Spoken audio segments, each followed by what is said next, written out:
Who's there? They answer me. Stand and unfold yourself. Long live the king. Bernardo, He. you come most carefully upon your hour. 'Tis now struck 12. Get thee to bed, Francisco. For this relief, much thanks. 'Tis bitter cold, and I am sick at heart. Have you had quiet guard?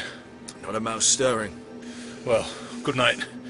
If you do meet Horatio and Marcellus, the rivals of my watch, bid them make haste.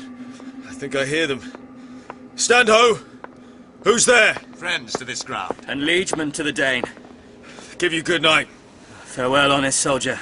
Who hath relieved you? Bernardo hath my place. Give you good night.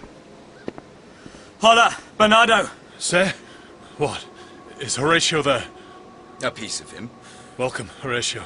Welcome, good Marcellus. What, has this thing appeared again tonight? I have seen nothing. Horatio says 'tis but our fantasy, and will not let belief take hold of him touching this dreaded sight twice seen of us.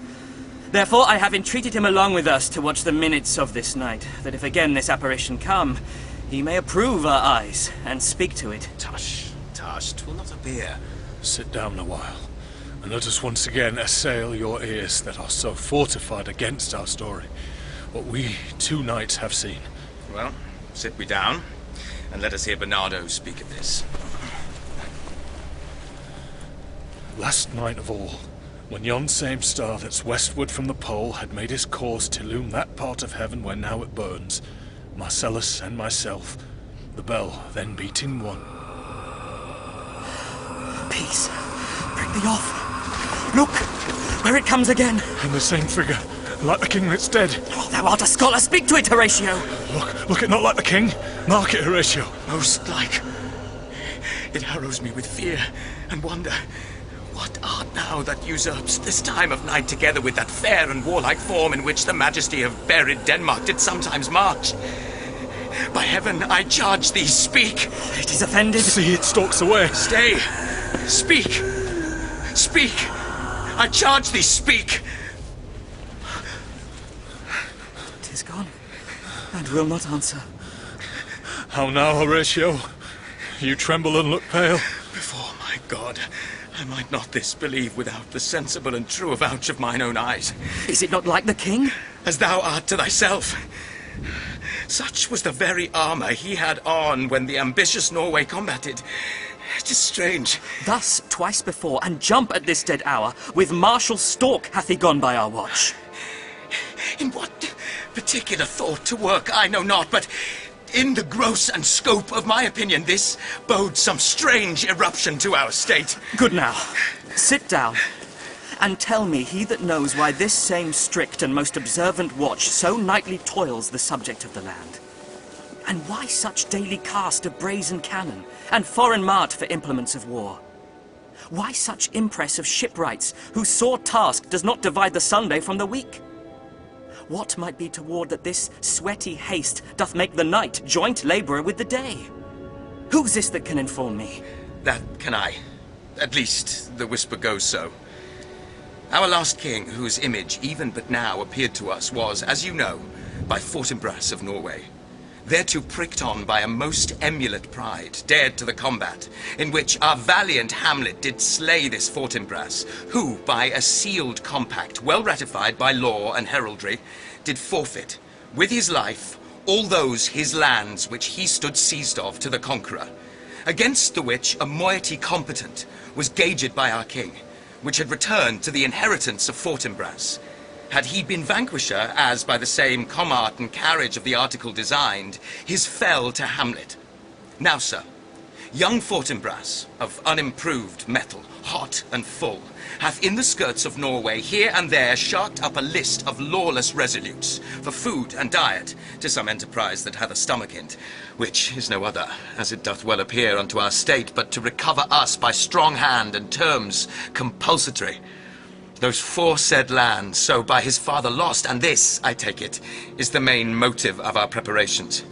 I think it be no other but e'en so. Well may it sort that this portentous figure comes armed through our watch, so like the king, that was and is the question of these wars. A mote it is to trouble the mind's eye. It's off. Behold, Lo, where it comes again. I'll cross it, though it blast me. Stay, illusion! If thou hast any sound or use of voice, speak to me. If there be any good thing to be done, that may to thee do ease and race to me, speak to me.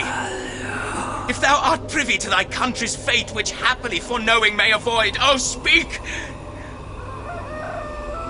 Speak of it! Stay and speak! Stop it, Marcellus! Shall I strike it with my partisan? Do, if it will not stand. 'Tis here! 'Tis here! 'Tis gone. We do it wrong, being so majestical to offer it the show of violence, for it is as the air, invulnerable, and our vain blows malicious mockery. It was about to speak when the cock crew. And then it started, like a guilty thing upon a fearful summons. It faded on the crowing of the cock. But look, the morn, in russet mantle clad, walks o'er the dew of yon high eastward hill. Break we our watch up, and by my advice, let us impart what we have seen tonight unto young Hamlet. For upon my life, this spirit dumb to us will speak to him.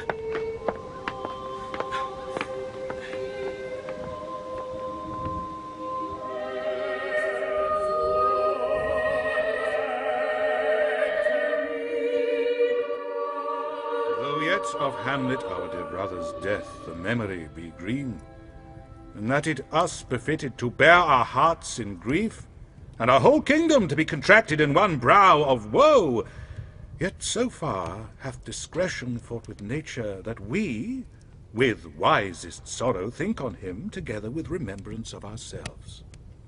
Therefore, our sometime sister, now our queen, the imperial jointress to this warlike state, have we, as 'twere, with a defeated joy, with an auspicious and dropping eye, with mirth in funeral, with dirge in marriage, in equal scale weighing delight and dole, taken to wife. For all our thanks.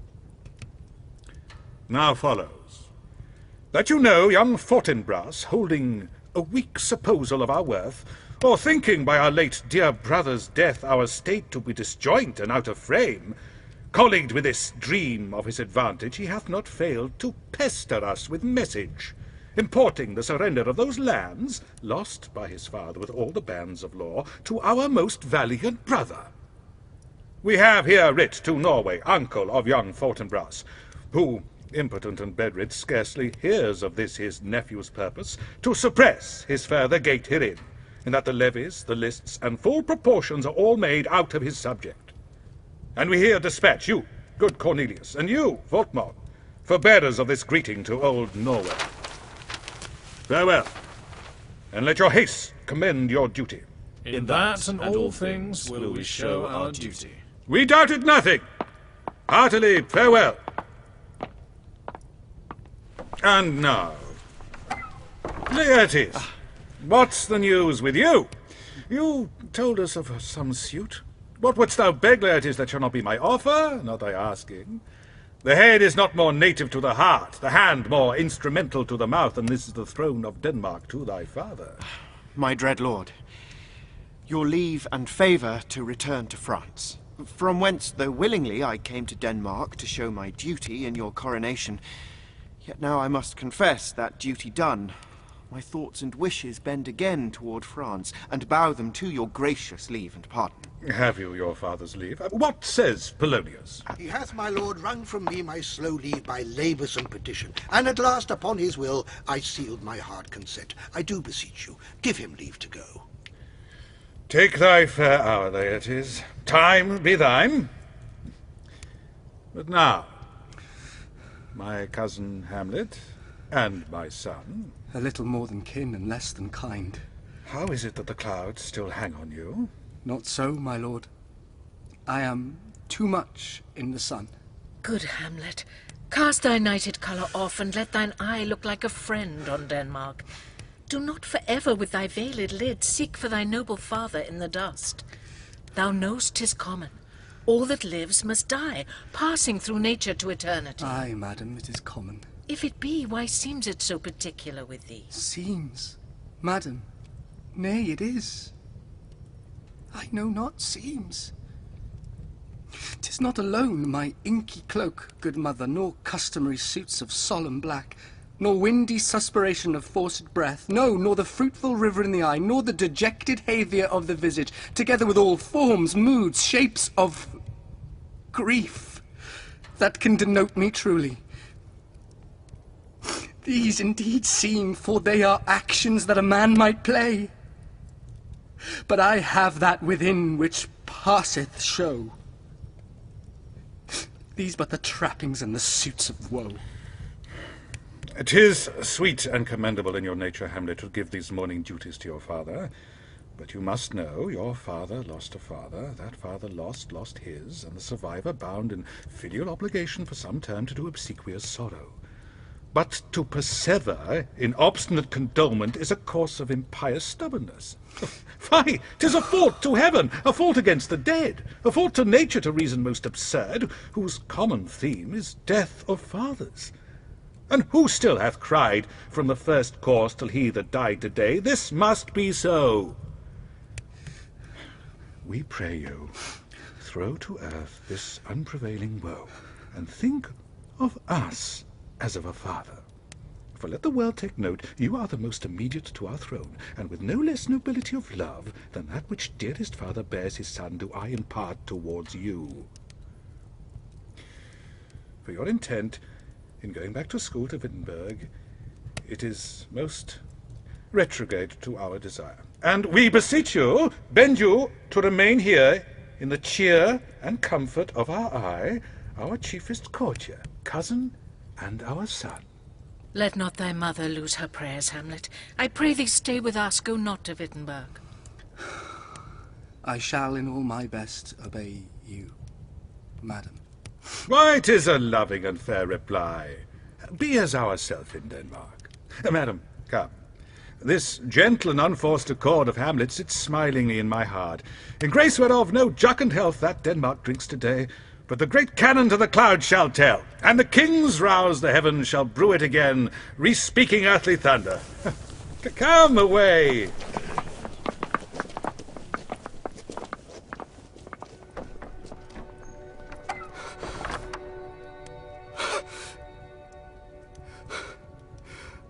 Oh, that this too solid flesh would melt, thaw, and resolve itself into a dew. Or that the everlasting had not fixed his cannon against self-slaughter. Oh God! God! How weary, stale, flat, and unprofitable seem to me all the uses of this world. Fie on it, fie! 'Tis an unweeded garden that grows to seed. Things rank and gross in nature possess it merely. That it should come to this. But 2 months dead, nay, not so much, not 2. So excellent a king that was to this Hyperion to a satyr, so loving to my mother that he might not beteem the winds of heaven, visit her face too roughly. Heaven and earth, must I remember? Why, she would hang on him as if increase of appetite had grown by what it fed on, and yet within a month! Let me not think on it. Frailty, thy name is woman. A little month or ere those shoes were old, which he followed my poor father's body like Niobe, all tears. Why, she. Oh God, a beast that wants discourse of reason would have mourned longer, married with my uncle. My father's brother, but no more like my father than I to Hercules. Within a month, ere that the salt of most unrighteous tears had left the flushing in her galled eyes, she married. Most wicked speed to post, with such dexterity to incestuous sheets?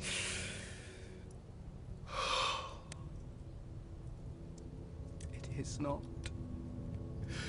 nor it cannot come to good. But break my heart, for I must hold my tongue. Hail to your lordship. Hail to your lordship. I'm glad to see you well. Horatio? Oh, I do forget myself. Ah, the same. My lord. And your poor servant ever. Marcellus? My good lord. I am very glad to see you. Good even, sir. But what in faith make you from Wittenberg? Truant disposition, good my lord. Oh, I would not hear your enemy say so, nor shall you do my ear that violence to make a truster of your own report against yourself. I know you are no truant. But what is your affair in Elsinore? My lord, I came to see your father's funeral. I pray thee do not mock me, fellow student. I think it was to see my mother's wedding. Indeed, my lord, it followed hard upon. The rift. The rift, Horatio. The funeral baked meats did coldly furnish forth the marriage tables. Would I had met my dearest foe in heaven, or I would have seen that day, Horatio. My father. Methinks I see my father. Oh, where, my lord?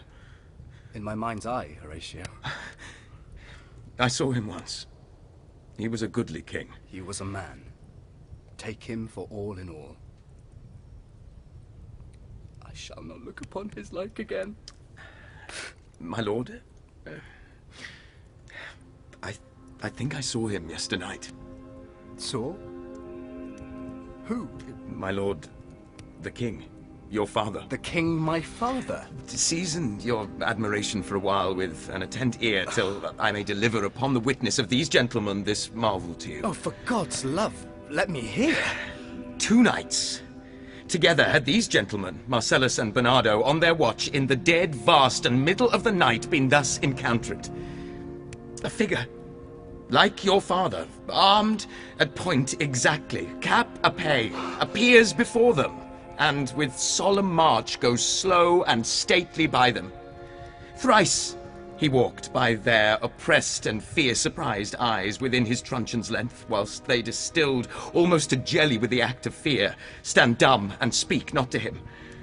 This to me in dreadful secrecy impart they did, and I, with them, the 3rd night kept the watch, where, as they had delivered, both in time, form of this thing, each word made true and good, the apparition comes. I knew your father. These hands are not more like. Where was this? My lord, upon the platform where we watched. Did you not speak to it? My lord, I did, but answer made it none. Yet once, methought, it lifted up its head and did address itself to motion like as it would speak. But even then, the morning cock grew loud, and at the sound it shrunk in haste away and vanished from our sight. Oh, 'tis very strange. As I do live, my honoured lord, 'tis true. And we did think it writ down in our duty to let you know of it. Indeed. Indeed, sirs. But this troubles me. Hold you the watch tonight? We do, my lord. Armed, say you? My lord. From top to toe? My lord, from head to foot. Then saw you not his face? Oh, yes, my lord, he wore his beaver up. What, looked he frowningly? A countenance more in sorrow than in anger. And fixed his eyes upon you? Most constantly. I would I had been there. It would have amazed you. Very like, very like. Stayed it long? While one with moderate haste might tell 100. Longer, longer! Not when I saw it. I will watch tonight. Perchance 'twill walk again. I warrant it will. If it assume my noble father's person, I'll speak to it. Though hell itself should gape and bid me hold my peace. I pray you all, if you have hitherto concealed this sight, let it be tenable in your silence still, and whatsoever else shall hap tonight, give it an understanding, but no tongue. I will requite your loves. So fare you well. Upon the platform twixt 11 and 12, I'll visit you. Our duty to your honour. Our duty to your honour. Your loves as mine to you. Farewell. My the spirit in arms. All is not well. I doubt some foul play. Would the night were come. Till then, sit still, my soul. Foul deeds will rise, though all the earth o'erwhelm them to men's eyes. My necessaries are embarked. Farewell. And sister, as the winds give benefit and convoy is assistant, do not sleep, but let me hear from you. Do you doubt that? Oh, for Hamlet and the trifling of his favour, hold it a fashion and a toy in blood, a violet in the youth of primy nature, froward, not permanent, sweet, not lasting, the perfume and suppliance of a minute, no more. No more, but so. Perhaps he loves you now, and now no soil nor caudle doth besmirch the virtue of his will, but you must fear. His greatness weighed, his will is not his own, for he himself is subject to his birth. He may not, as unvalued persons do, carve for himself, for on his choice depends the safety and health of this whole state, and therefore must his choice be circumscribed unto the voice and yielding of that body whereof he is the head. Then if he says he loves you, it fits your wisdom so far to believe it, as he in his particular act and place may give his saying deed, which is no further than the main voice of Denmark goes with all.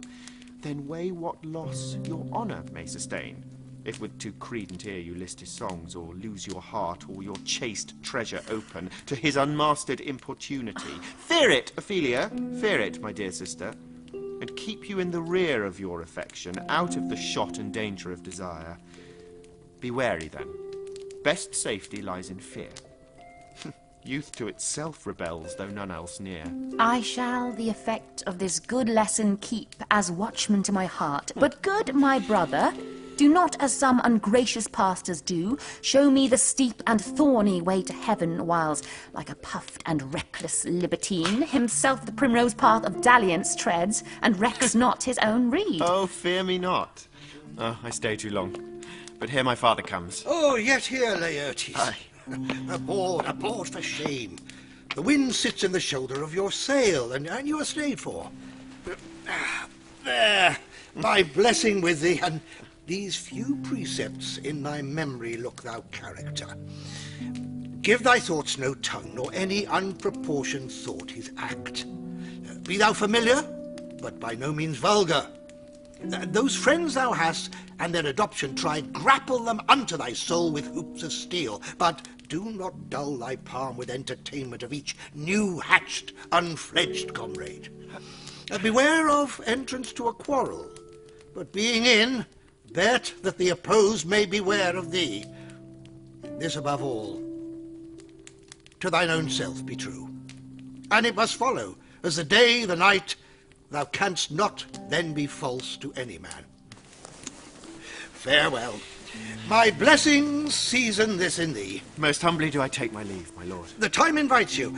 Go, your servants tend. Farewell, Ophelia, and remember well what I have said to you. 'Tis in my memory locked, and you yourself shall keep the key of it. Farewell. What is't, Ophelia, he has said to you? So please you, something touching the Lord Hamlet. Marry, well bethought.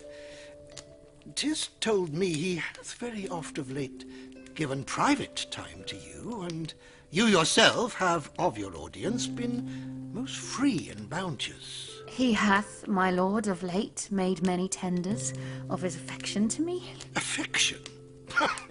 You speak like a green girl, unsifted in such perilous circumstance. Do you believe his tenders, as you call them? I do not know, my lord, what I should think. Oh, marry, I will teach you. Think yourself a baby that you have ta'en these tenders for true pay, which are not sterling.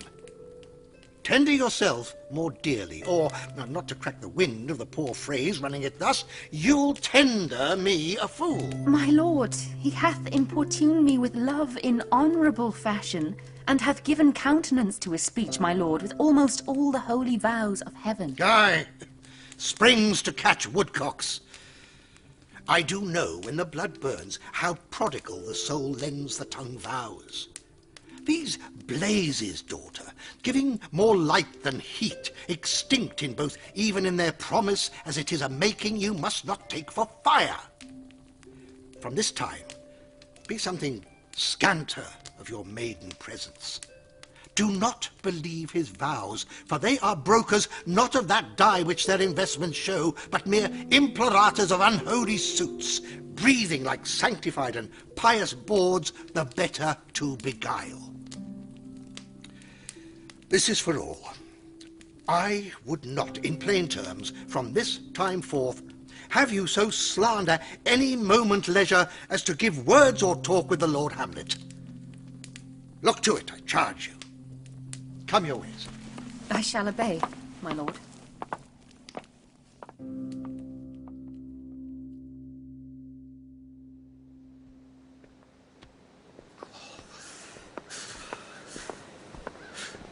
The air bites shrewdly. It is very cold. It is a nipping and eager air. What hour now? I think it lacks of 12. No, it is struck. Indeed?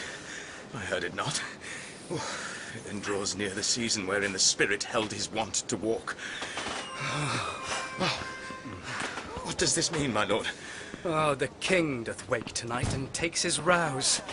Keeps wassail, and the swaggering upspring reels, and as he drains his draughts of Rhenish down, the kettle drum and trumpet thus bray out the triumph of his pledge. Is it a custom? Aye, marriest. But to my mind, though I am native here, and to the manor born, it is a custom more honoured in the breach than the observance. So oft it chances in particular men that, for some vicious mole of nature in them, as in their birth, wherein they are not guilty, since nature cannot choose its origin, by the o'ergrowth of some complexion, oft breaking down the pales and forts of reason, or by some habit that too much o'erleavens the form of plausive manners, that these men, carrying, I say, the stamp of one defect, being nature's livery or fortune's star, their virtues else, be they as pure as grace, as infinite as man may undergo, shall in the general censure take corruption from that particular fault. The dram of ale doth all the noble substance oft doubt to his own scandal. Look, my lord, it comes. Angels and ministers of grace defend us. Be thou a spirit of health, O goblin damned. Bring with thee airs from heaven or blasts from hell. Be thy intents wicked or charitable, thou comest in such a questionable shape that I will speak to thee. I'll call thee Hamlet. King? Father? Royal Dane? Oh, answer me! Let me not burst in ignorance, but tell why thy canonized bones, hearsed in death, have burst their cerements. Why the sepulchre wherein we saw thee quietly inurned hath oped his ponderous and marble jaws to cast thee up again. What may this mean, that thou, dead course, again in complete steel revisits thus the glimpses of the moon, making night hideous, and we, fools of nature, so horridly to shake our disposition with thoughts beyond the reaches of our souls? Say, why is this? Wherefore? What should we do?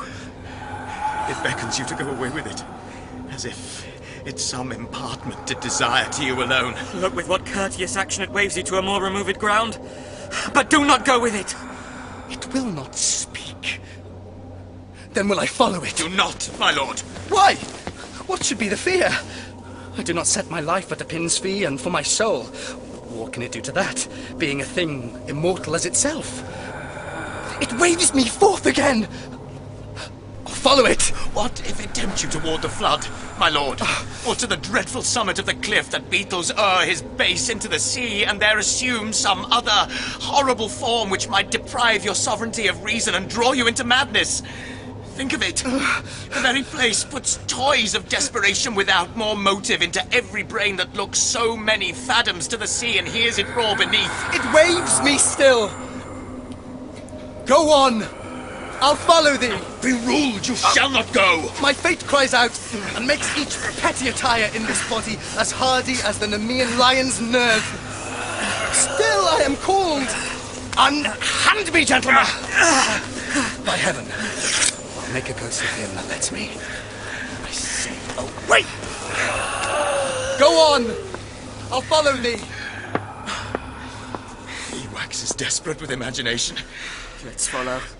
'Tis not fit thus to obey him. How after? To what issue will this come? Something is rotten in the state of Denmark. Heaven will direct it. Nay, let us follow him.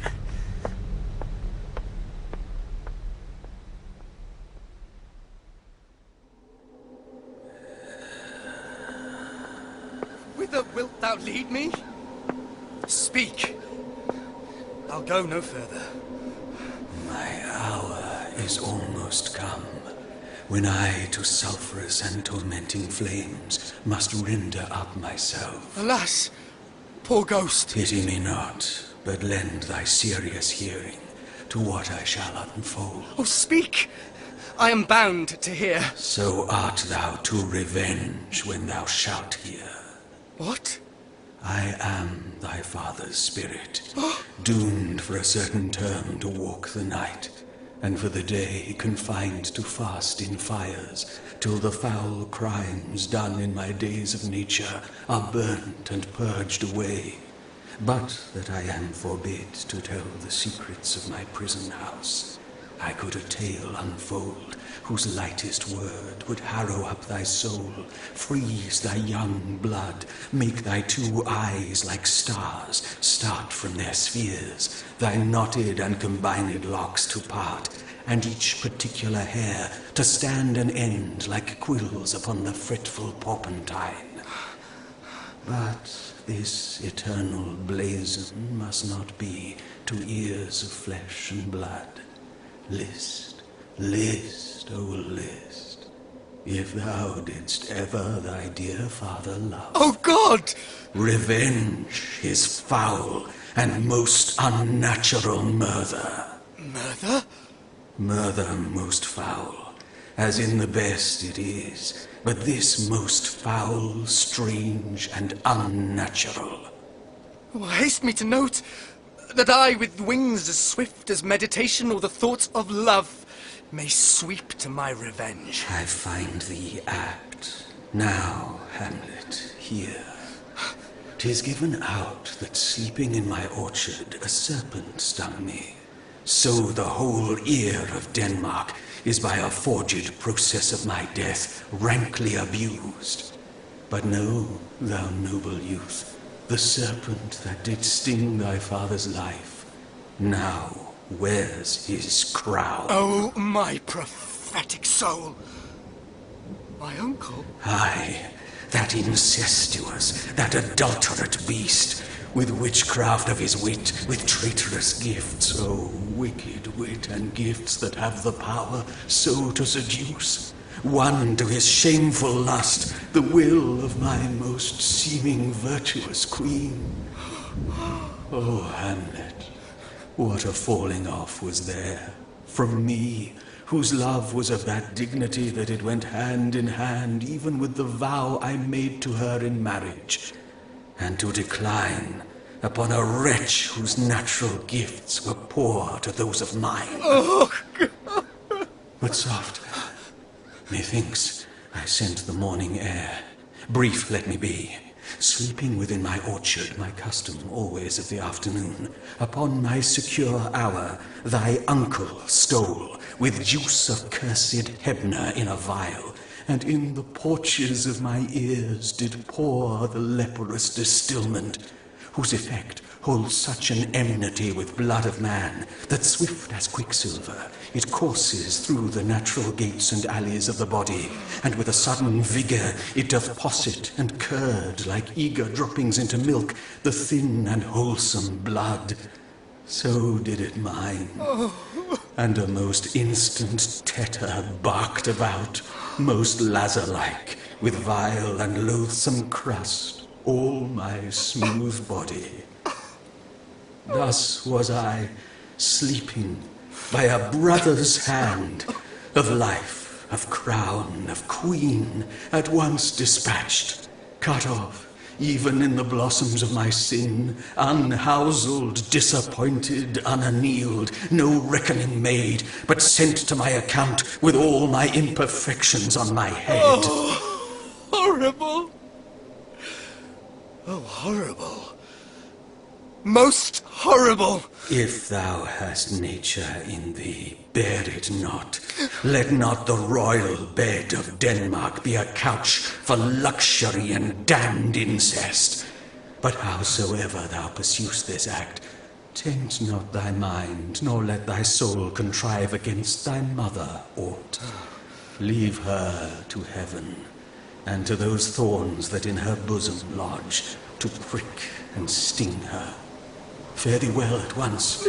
The glowworm shows the matin to be near, and gins to pale his ineffectual fire. Adieu. Adieu.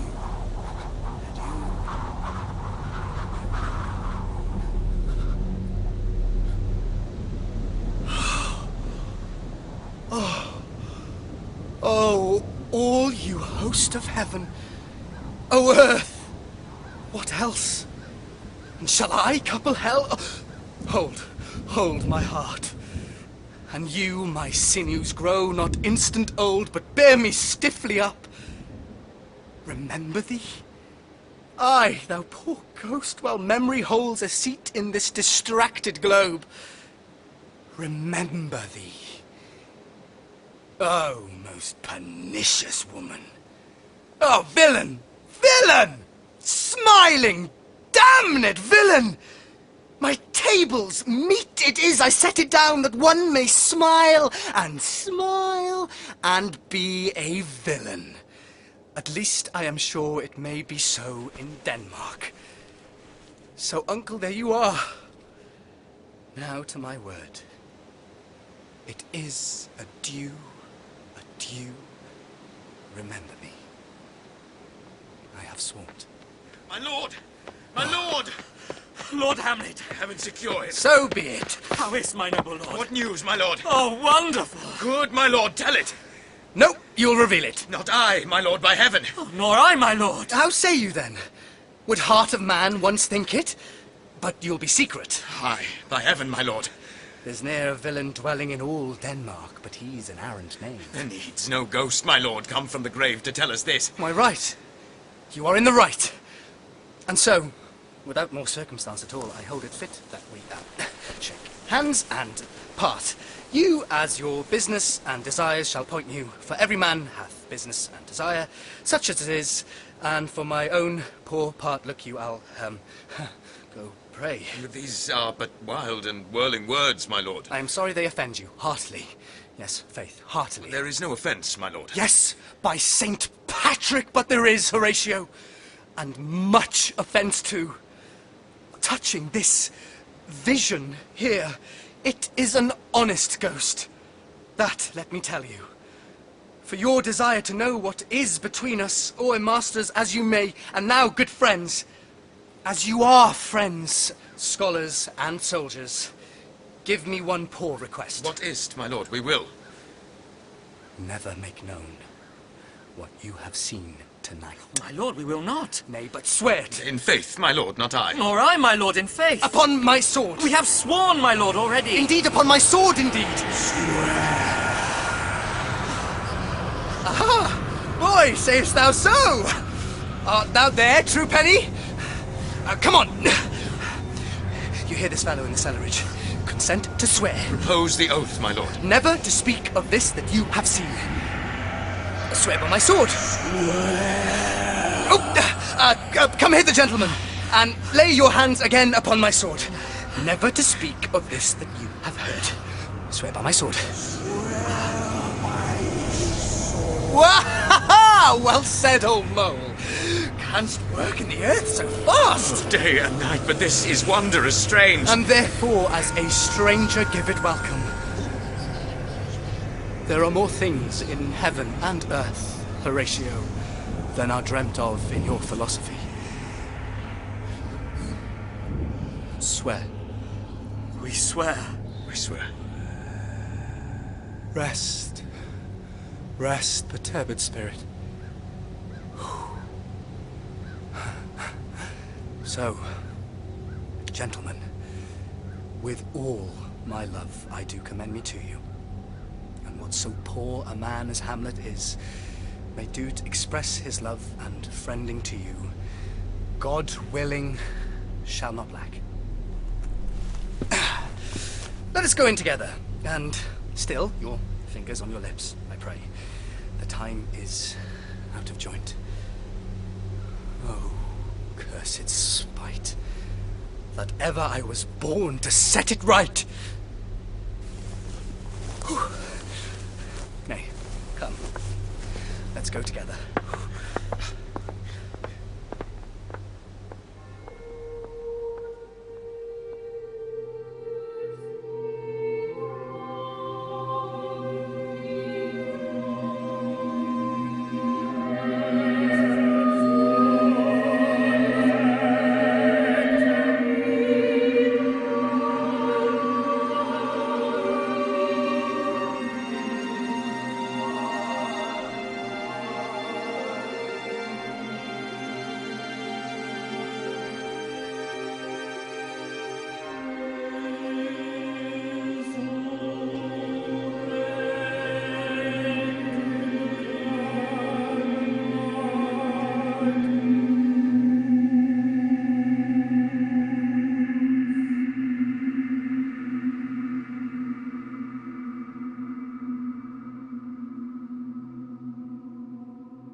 How now, Ophelia?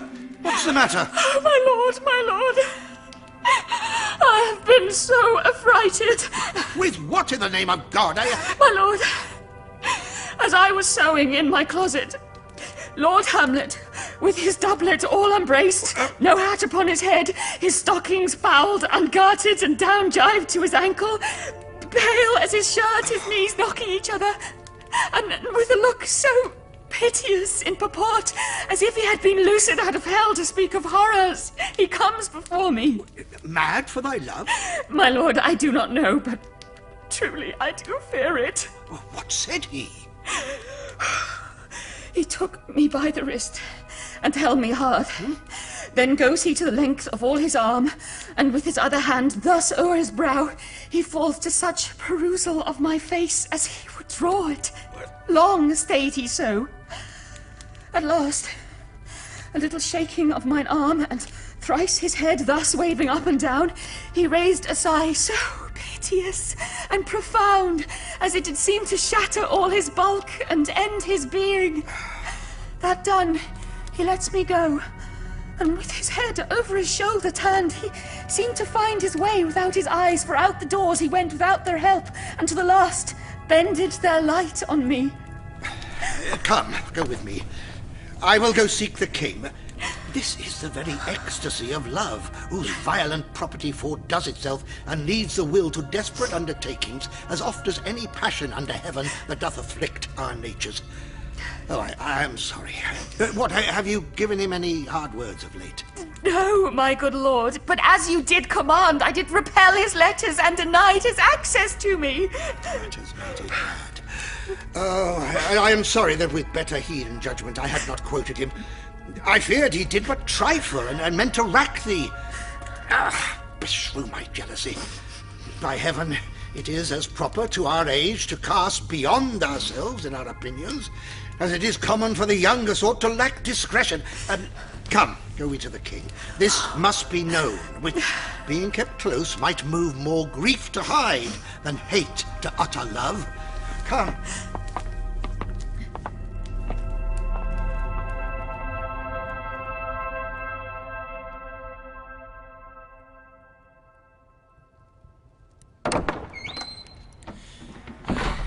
Welcome, dear Rosencrantz and Guildenstern. Moreover, that we much did long to see you, the need we have to use you did provoke our hasty sending. Something have you heard of Hamlet's transformation? What it should be, more than his father's death, that thus hath put him so much from the understanding of himself, I cannot dream of. I entreat you both, that, being of so young days brought up with him, and since so neighboured to his youth and haviour, that you vouchsafe your rest here in our court some little time, so by your companies to draw him on to pleasures, and to gather so much from occasion you may glean, whether aught to us unknown afflicts him thus, that opened lies within our remedy. Both your majesties might, by the sovereign power you have of us, put your dread pleasures more into command than to entreaty. But we both obey, and here give up ourselves in the full bent to lay our service freely at your feet, to be commanded. Thanks, Rosencrantz and gentle Guildenstern. Thanks, Guildenstern and gentle Rosencrantz. And I beseech you instantly to visit my too-much-changed son. Go, some of you, and bring these gentlemen where Hamlet is. Heavens make our presence and our practices pleasant and helpful to him. Aye, amen. Amen. The ambassadors from Norway, my good lord, are joyfully returned. Thou still hast been the father of good news. Have I, my lord?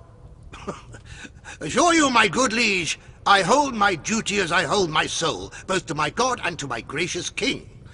And I do think, or else this brain of mine hunts not the trail of policy so sure as it hath used to do, that I have found the very cause of Hamlet's lunacy. Oh, speak of that.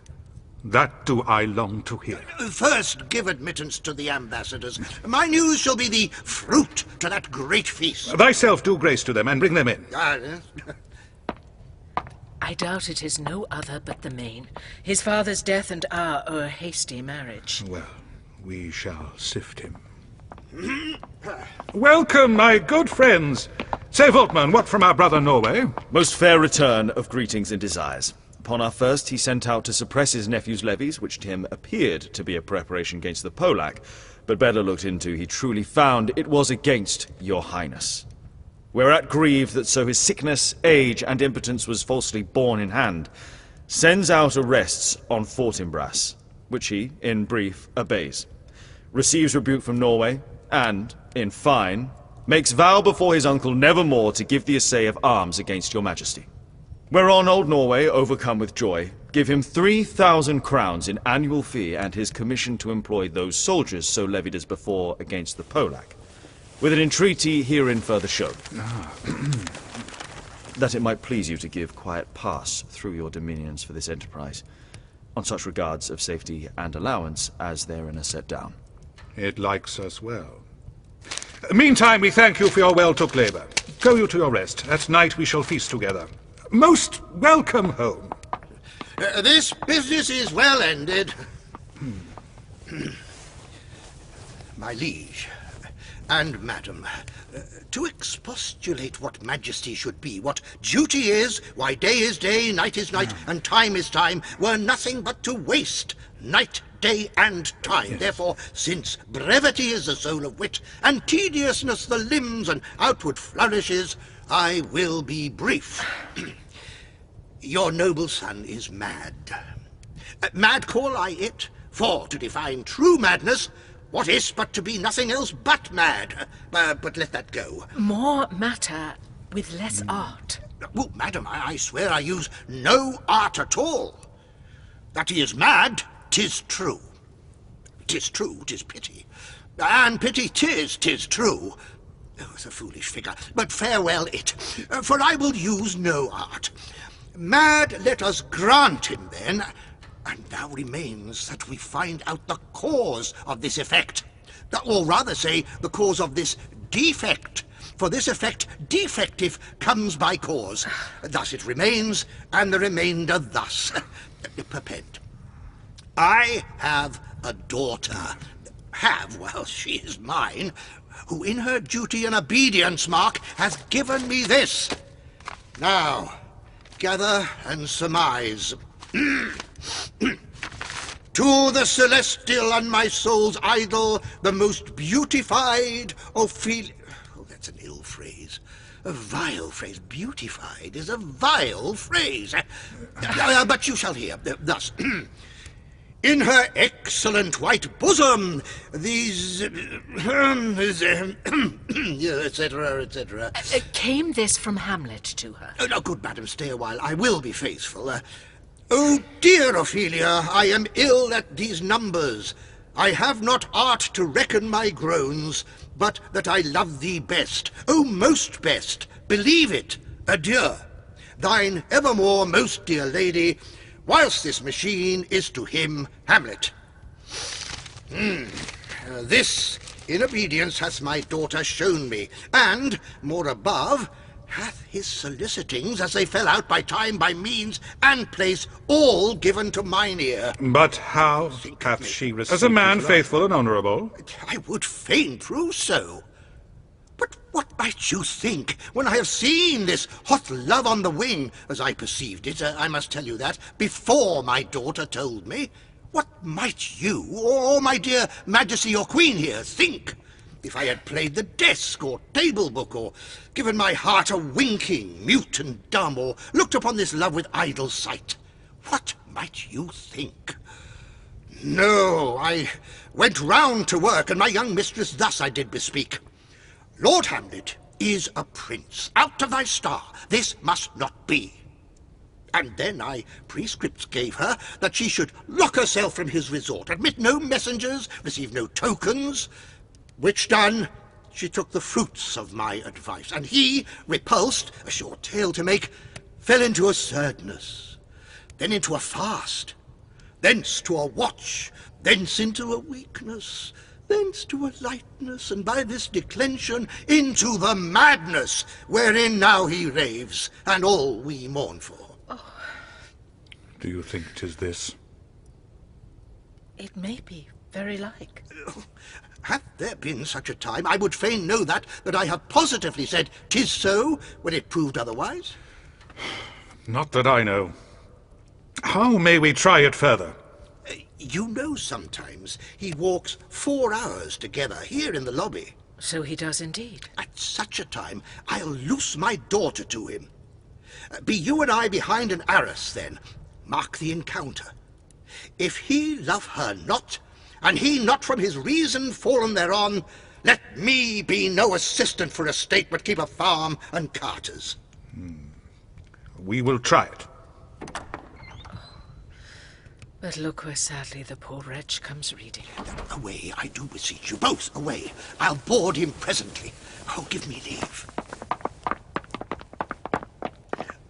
How does my good Lord Hamlet? Well, God a mercy. Do you know me, my lord? Excellent well. You are a fishmonger. Oh, not I, my lord. Then I would you were so honest a man. Honest, my lord? Aye, sir. To be honest, as this world goes, is to be one man picked out of 10,000. That's very true, my lord. For if the sun breed maggots in a dead dog, being a good, kissing carrion... Have you a daughter? I have, my lord. Let her not walk in the sun. Conception is a blessing, but not as your daughter may conceive. Friend, look to it. How say you by that? Still harping on my daughter, yet he knew me not at first. He said I was a fishmonger. He is far gone, far gone. And truly in my youth I suffered much extremity for love, very near this. I'll speak to him again. What do you read, my lord? Words. Words. Words! What is the matter, my lord? Between who? I mean the matter that you read, my lord. Slander, sir! For the satirical rogue says here that old men have grey beards, that their faces are wrinkled, their eyes purging thick amber and plum tree gum, and that they have a plentiful lack of wit, together with most weak hams. All which, sir, though I most powerfully and potently believe, yet I hold it not honesty to have it thus set down. For you, yourself, sir, should be as old as I am, if, like a crab, you could go backwards, Though this be madness, yet there is method in't. Will you walk out of the air, my lord? Into my grave? That is indeed out of the air. How pregnant sometimes his replies are. A happiness that often madness hits upon, which reason and sanity could not so prosperously be delivered of. I will leave him and suddenly contrive the means of meeting between him and my daughter. My honourable lord, I will most humbly take my leave of you. You cannot, sir, take from me anything that I will more willingly part with all. Except my life. Except my life. Except my life! Fare you well, my lord. These tedious old fools! You go to seek the Lord Hamlet. There he is. God save you, sir. My honoured lord. My most dear lord. My excellent good friends. How does thou, Guildenstern? Rosencrantz! Good lads, how do you both? As the indifferent children of the earth. Happy in that we are not over happy. On fortune's cap we are not the very button. Nor the soles of a shoe? Neither, my lord. Then you live about a waist? Or in the middle of her favours? Faith, her private suite. In the secret parts of fortune. Oh, most true. She is a strumpet. What news? None, my lord, but that the world's grown honest. Ooh, then is doomsday near. But your news is not true. Let me question more in particular. What have you, my good friends, deserved at the hands of fortune that she sends you to prison hither? Prison, my lord? Denmark's a prison. Well, then is the world one? A goodly one in which there are many confines, wards, and dungeons. Denmark being one of the worst. We think not so, my lord. Why, then 'tis none to you, for there is nothing either good or bad, but thinking makes it so. To me, it is a prison. Why, then your ambition makes it one. 'Tis too narrow for your mind. Oh, God, I could be bounded in a nutshell and count myself a king of infinite space. Were it not that I have bad dreams. Which dreams indeed are ambition, for the very substance of the ambitious is merely the shadow of a dream. The dream itself is but a shadow. Truly, and I hold ambition of so airy and light a quality that it is but a shadow's shadow. Then are our beggars' bodies and our monarchs and outstretched heroes the beggars' shadows. Shall we to the court? For by my faith, I cannot reason. We'll wait upon you. No such matter. But in the beaten way of friendship, what make you at Elsinore? But to visit you, my lord. No other occasion. Beggar that I am even poor in thanks, but I thank you, and sure, dear friends, my thanks are too dear a halfpenny. Were you not sent for? Is it your own inclining? Is it a free visitation? Come. Deal justly with me. Come, nay, speak! What should we say, my lord? Why anything but to the purpose? You were sent for! And there is a kind of, confession in your looks which your modesties have not craft enough to colour.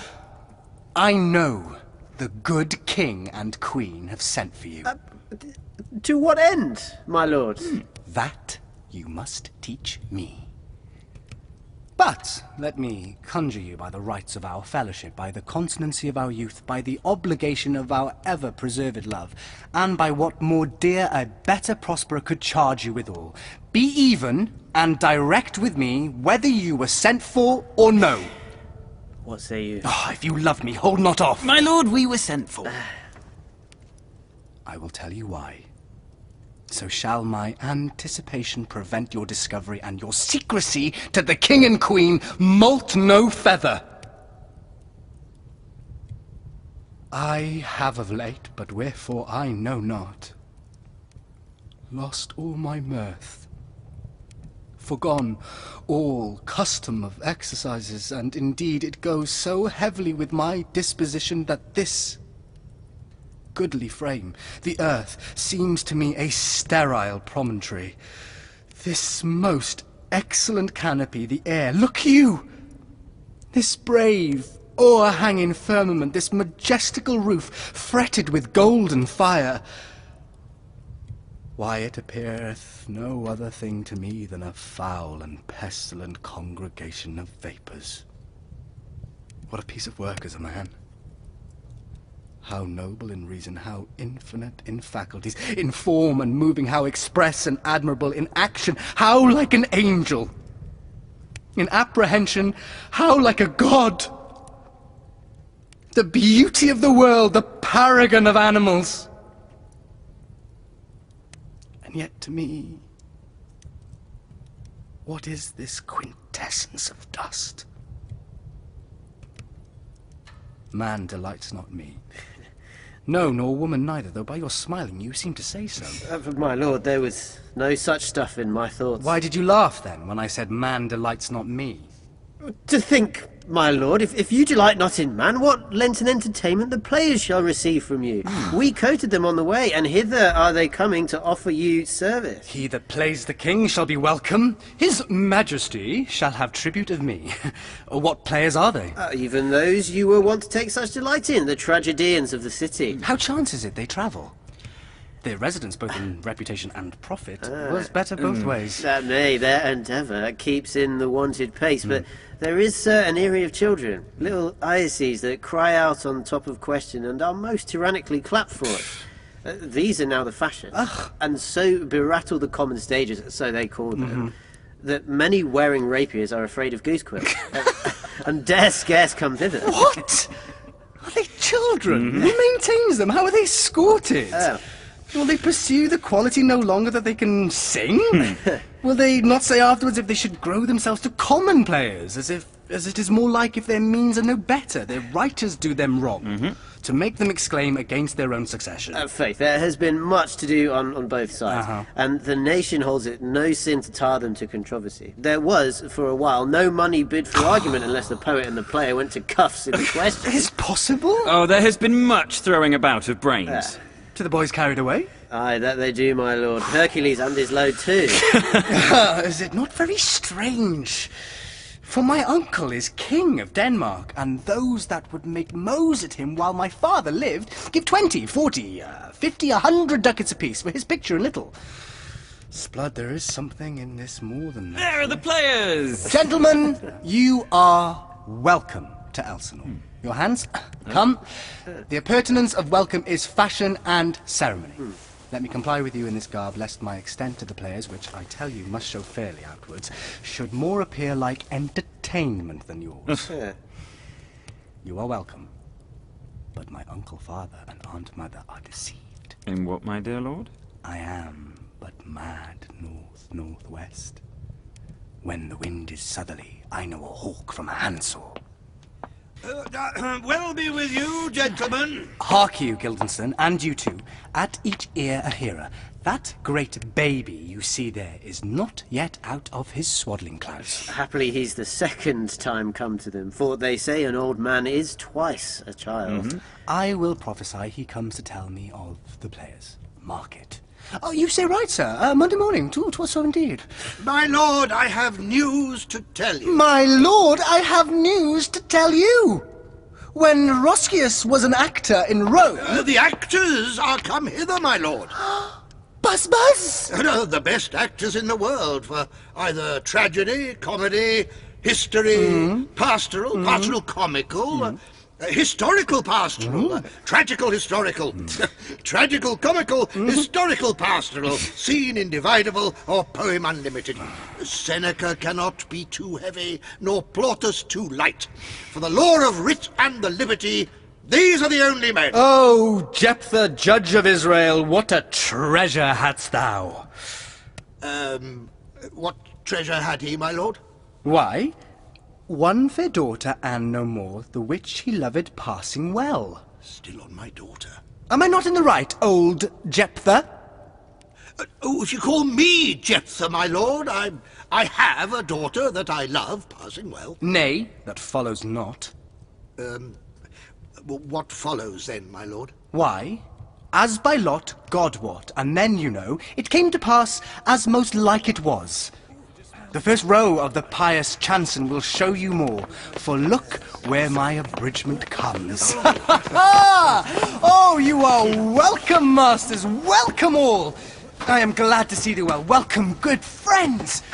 Oh, my old friend, Why, thy face is valanced since I saw thee last. Comest thou to beard me in Denmark? What, my young lady and mistress? Pray God your voice, like a piece of uncurrent gold, be not cracked within the ring. Masters, you are all welcome. We'll have a speech straight. Come, give us a taste of your quality. Come, a passionate speech. What speech, my good lord? I heard thee speak me a speech once, but it was never acted. Or if it was, not above once. For the play, I remember, please not the million. 'Twas caviar to the general, but it was as I received it, and others whose judgment in such matters cried in the top of mine, an excellent play. One speech, and I chiefly loved. 'Twas Aeneas' tale to Dido, and thereabout of it, specially where he speaks of, Priam's slaughter. If it live in your memory, begin at this line. Let me see. The rugged Pyrrhus, like the Hyrcanian beast. Ooh, no, it is not so. It begins with Pyrrhus. The rugged Pyrrhus, he whose sable arms, black as his purpose, did the night resemble when he lay couched in the ominous horse, hath now this dread and black complexion smeared with heraldry more dismal. Head to foot now is be total ghouls, horridly tricked with blood of fathers, mothers, daughters, sons, baked and empasted with the parching streets that lend a tyrannous and damned light to their lord's murder, roasted in wrath and fire, and thus o'erside with coagulate gore, with eyes like carbuncles, the hellish Pyrrhus, old grandsire Priam seeks. Oh, so proceed you. Oh, for God, my lord, well spoken. With good accent and good discretion. Anon he finds him, striking too short at Greeks. His antique sword, rebellious to his arm, lies where it falls, repugnant to command. Unequal matched, Pyrrhus at Priam drives, in rage strikes wide. But with the whiff and wind of his fell sword, the unnerved father falls. Then, senseless Ilium, seeming to feel this blow, with flaming top stoops to his base, and with a hideous crash takes prisoner Pyrrhus' ear. For lo, his sword, which was declining on the milky head of reverend Priam, seemed in the air to stick. So, as a painted tyrant, Pyrrhus stood, and like a neutral to his will and matter, did nothing. This is too long. It shall to the barbers with your beard.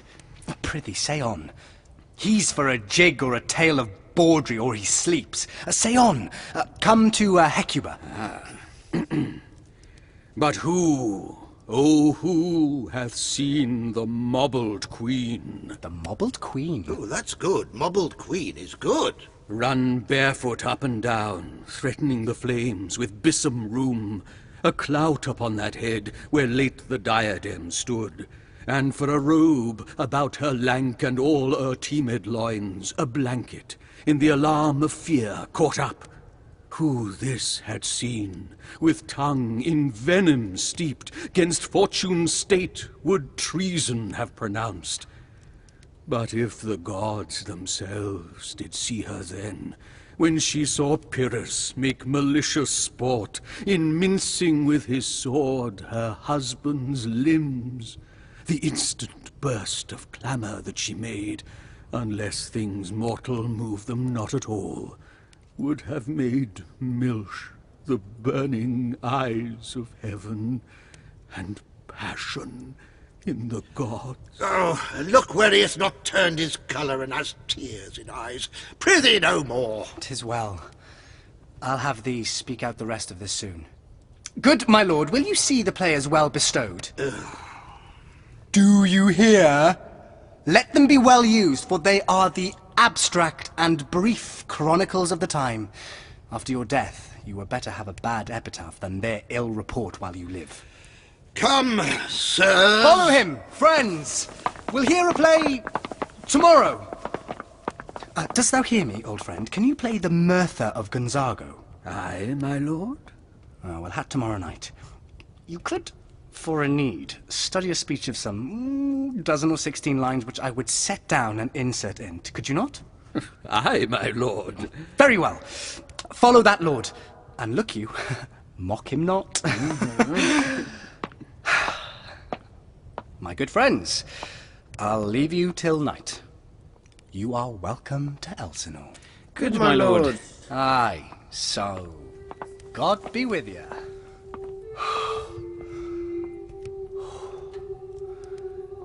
Now,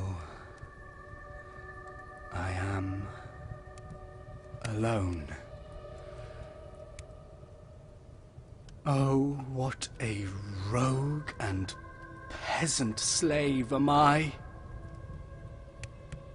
Is it not monstrous that this player here, but in a fiction, in a dream of passion, could force his soul so to his own conceit that from her working all his visage waned, tears in his eyes, distraction in the aspect, a broken voice, and his whole function suiting with forms to his conceit?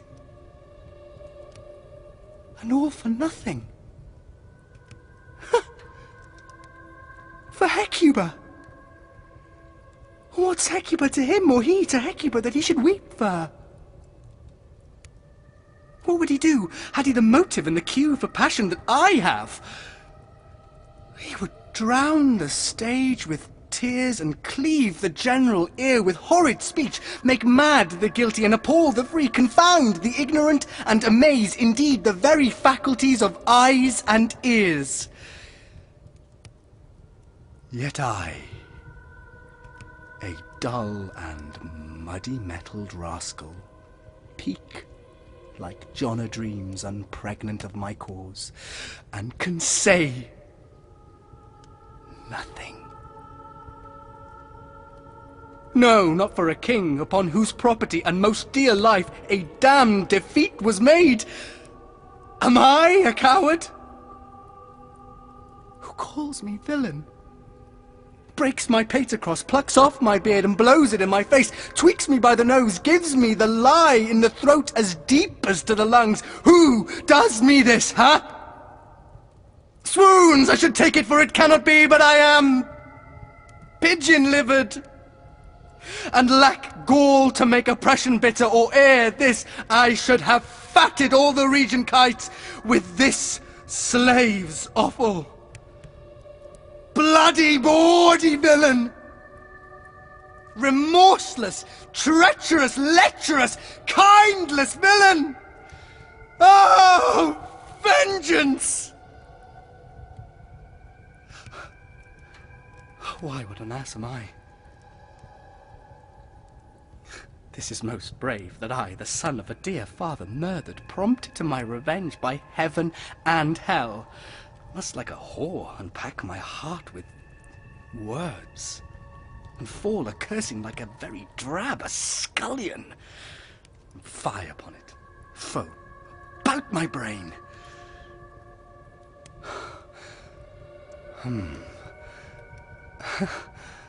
I have heard that guilty creatures, sitting at a play, have by the very cunning of the scene been struck so to the soul that presently they have proclaimed their malefactions.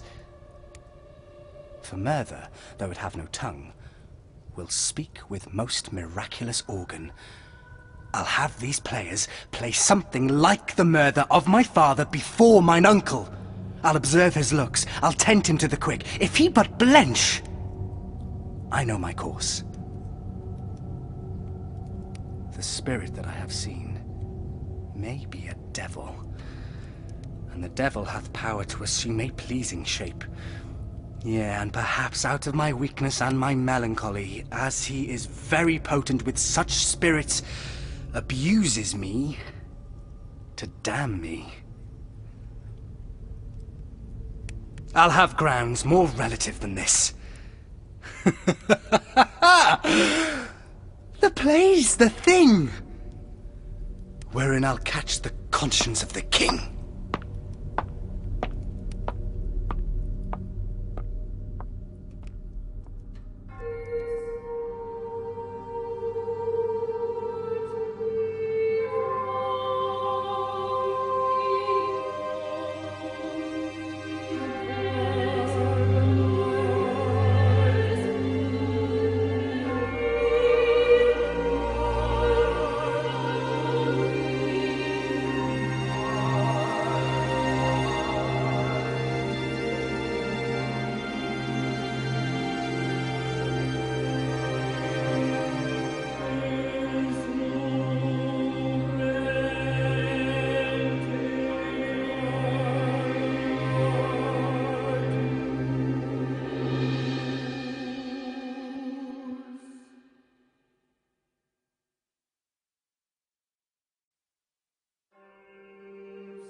And can you, by no drift of circumstance, get from him why he puts on this confusion? He does confess he feels himself distracted, but from what cause he will by no means speak. Did you assay him to any pastime? Madam, it so fell out that certain players we overwrought on the way. Of these we told him, and there did seem in him a kind of joy to hear of it. They are here about the court, and as I think, they have already ordered this knight to play before him. 'Tis most true. And he beseeched me to entreat your majesties to hear and see the matter. With all my heart. And it doth much content me to hear him so inclined. Good gentlemen, give him a further edge and drive his purpose on to these delights. We shall, my lord.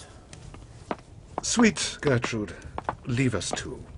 For we have closely sent for Hamlet hither, that he, as 'twere by accident, may hear affront Ophelia. Her father and myself, lawful SBLs, will so bestow ourselves that, seeing unseen, we may of their encounter frankly judge, and gather by him, as he is behaved, if it be the affliction of his love or no that thus he suffers for. I shall obey you.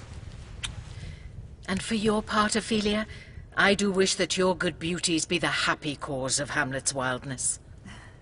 Ophelia, walk you here. Gracious, so please you, we will bestow ourselves. Read on this book, that show of such an exercise may colour your loneliness. We are often to blame in this. 'Tis too much proved that with devotion's visage and pious action we do sugar o'er the devil himself. Oh, 'tis too true. How smart a lash that speech doth give my conscience. The harlot's cheek, beautied with plastering art, is not more ugly to the thing that helps it than is my deed to my most painted word. Oh, heavy burthen. I hear him coming. Let's withdraw, my lord.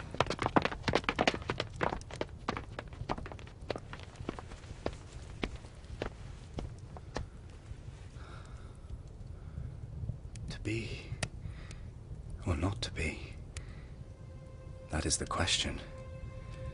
Whether 'tis nobler in the mind to suffer the slings and arrows of outrageous fortune, or to take arms against a sea of troubles, and by opposing, end them. To die, to sleep, no more. And by a sleep to say we end the heartache and the 1,000 natural shocks that flesh is heir to. 'Tis a consummation devoutly to be wished. To die, to sleep, perchance to dream. Aye, there's the rub. For in that sleep of death, what dreams may come when we have shuffled off this mortal coil, must give us pause. There's the respect that makes calamity of so long life. For who would bear the whips and scorns of time, the oppressor's wrong, the proud man's contumely, the pangs of despised love, the law's delay, the insolence of office, and the spurns that patient merit of the unworthy takes, when he himself might his quietus make with a bare bodkin? Who would these fardels bear, to grunt and sweat under a weary life, but that the dread of something after death, the undiscovered country, from whose bourne no traveller returns, puzzles the will, and makes us rather bear those ills we have than fly to others that we know not of.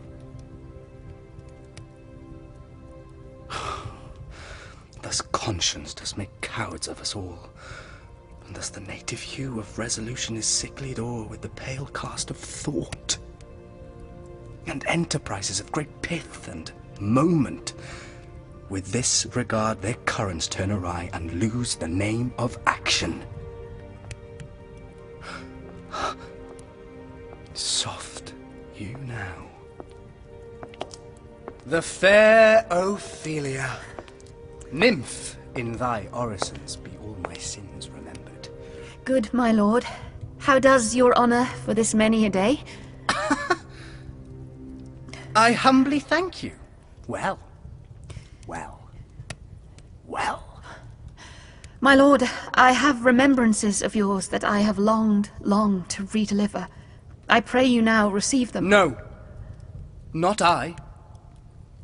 I never gave you aught. My honored lord, you know right well you did. And with them words of so sweet breath composed as made the things more rich. Their perfumes lost. Take these again, for to the noble mind rich gifts wax poor when givers prove unkind. There, my lord. Ha ha! Are you honest? My lord? Are you fair? What means your lordship? That if you be honest and fair, your honesty should admit no discourse to your beauty. Could beauty, my lord, have better commerce than with honesty? Aye. Truly, for the power of beauty will sooner transform honesty from what it is to a bawd than the force of honesty can translate beauty into his likeness. This was sometime a paradox, but now the time gives it proof. I did love you once. Indeed, my lord, you made me believe so. You should not have believed me. For virtue cannot so inoculate our old stock, but we shall relish of it. I loved you not. I was the more deceived. Get thee to a nunnery! Why wouldst thou be a breeder of sinners? I am myself indifferent honest, but yet I could accuse me of such things that it were better my mother had not borne me. I am very proud, revengeful, ambitious, with more offences at my beck than I have thoughts to put them in, imagination to give them shape, or time to act them in. What should such fellows as I do, crawling between earth and heaven? We are arrant knaves all. Believe none of us. Go thy ways to a nunnery. Where's your father? At home, my lord.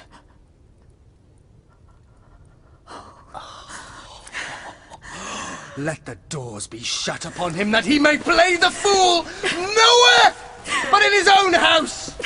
Farewell.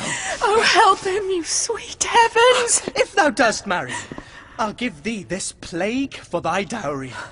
Be thou as chaste as ice, as pure as snow, thou shalt not escape calumny. Get thee to a nunnery. Go. Farewell. Or, if thou wilt needs marry, marry a fool. For wise men know well enough what monsters you make of them. To a nunnery. Go. And quickly too. Farewell. Oh, heavenly powers, restore him! I have heard of your paintings too well enough. God hath given you one face, and you make yourself another. You jig, you amble, and you lisp. You nickname God's creatures, and make your wantonness your ignorance. Go to! I'll no more on't! It hath made me mad. I say we shall have no more marriages! Those that are married already, all but one, shall live. The rest shall keep as they are. To a nunnery, go.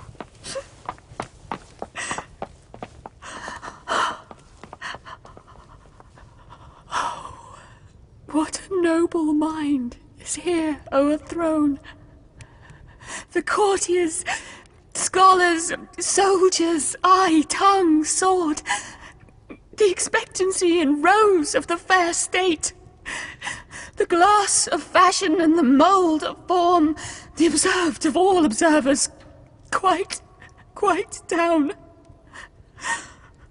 And I of ladies most deject and wretched, that sucked the honey of his music vows, now see that noble and most sovereign reason, like sweet bells jangled out of tune and harsh, that unmatched form and feature of blown youth blasted with ecstasy.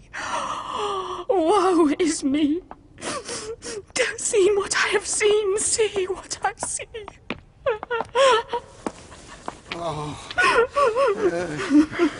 Love. His affections do not that way tend. What he spake, though it lacked form a little, was not like madness. There's something in his soul of which his melancholy sits on brood, and I do doubt the hatch and the disclose will be some danger, which, for to prevent, I have in quick determination thus set it down. He shall with speed to England for the demand of our neglected tribute. Haply the seas and countries different, with variable objects, shall expel this something settled matter in his heart, whereon his brain, still beating, put him thus from fashion of himself. What think you, aunt? It shall do well, but yet do I believe the origin and commencement of his grief sprung from neglected love, my lord. Do as you please. But if you hold it fit, after the play, let his queen mother all alone entreat him to show his grief. Let her be round with him, and I'll be placed, so please you, in the ear of all their conference. If she finds him not, to England send him. It shall be so. Madness in great ones must not unwatched go.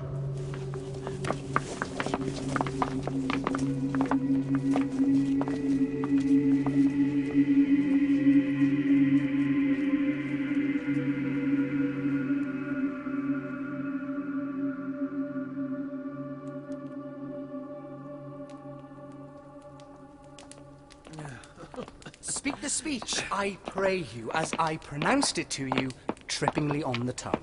But if you mouth it, as many of our players do, I had as live the town crier spoke my lines. Nor do not saw the air too much with your hand, thus, but use all gently, for in the very torrent, tempest, and as I may say, whirlwind of your passion, you must acquire and beget a temperance that may give it smoothness. I warrant your honour. And let those that play your clowns speak no more than is set down for them. For there be of them that will themselves laugh, to set on some quantity of barren spectators to laugh too, though in the meantime some necessary question of the play be then to be considered. Go, make you ready.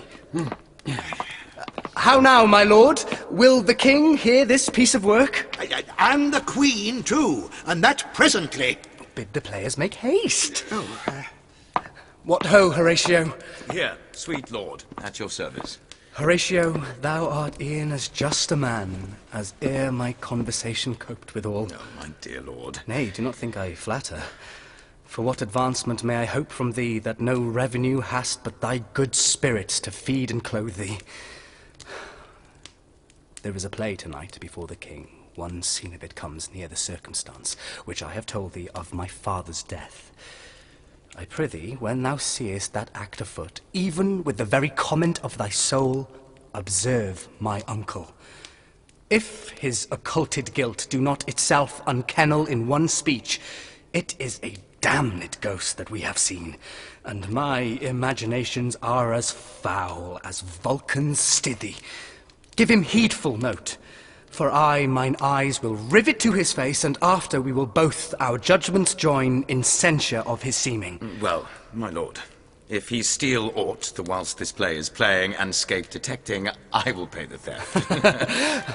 They are coming to the play. I must be idle. Get you a place. How fares our cousin Hamlet? Excellent, i' faith. Of the chameleon's dish, I eat the air, promise crammed. You cannot feed capons so. I have nothing with this answer, Hamlet. These words are not mine. No, nor mine now. Be the players ready? Aye, my lord. But they stay upon your patience. Lady, shall I lie in your lap? No, my lord. I mean, my head upon your lap?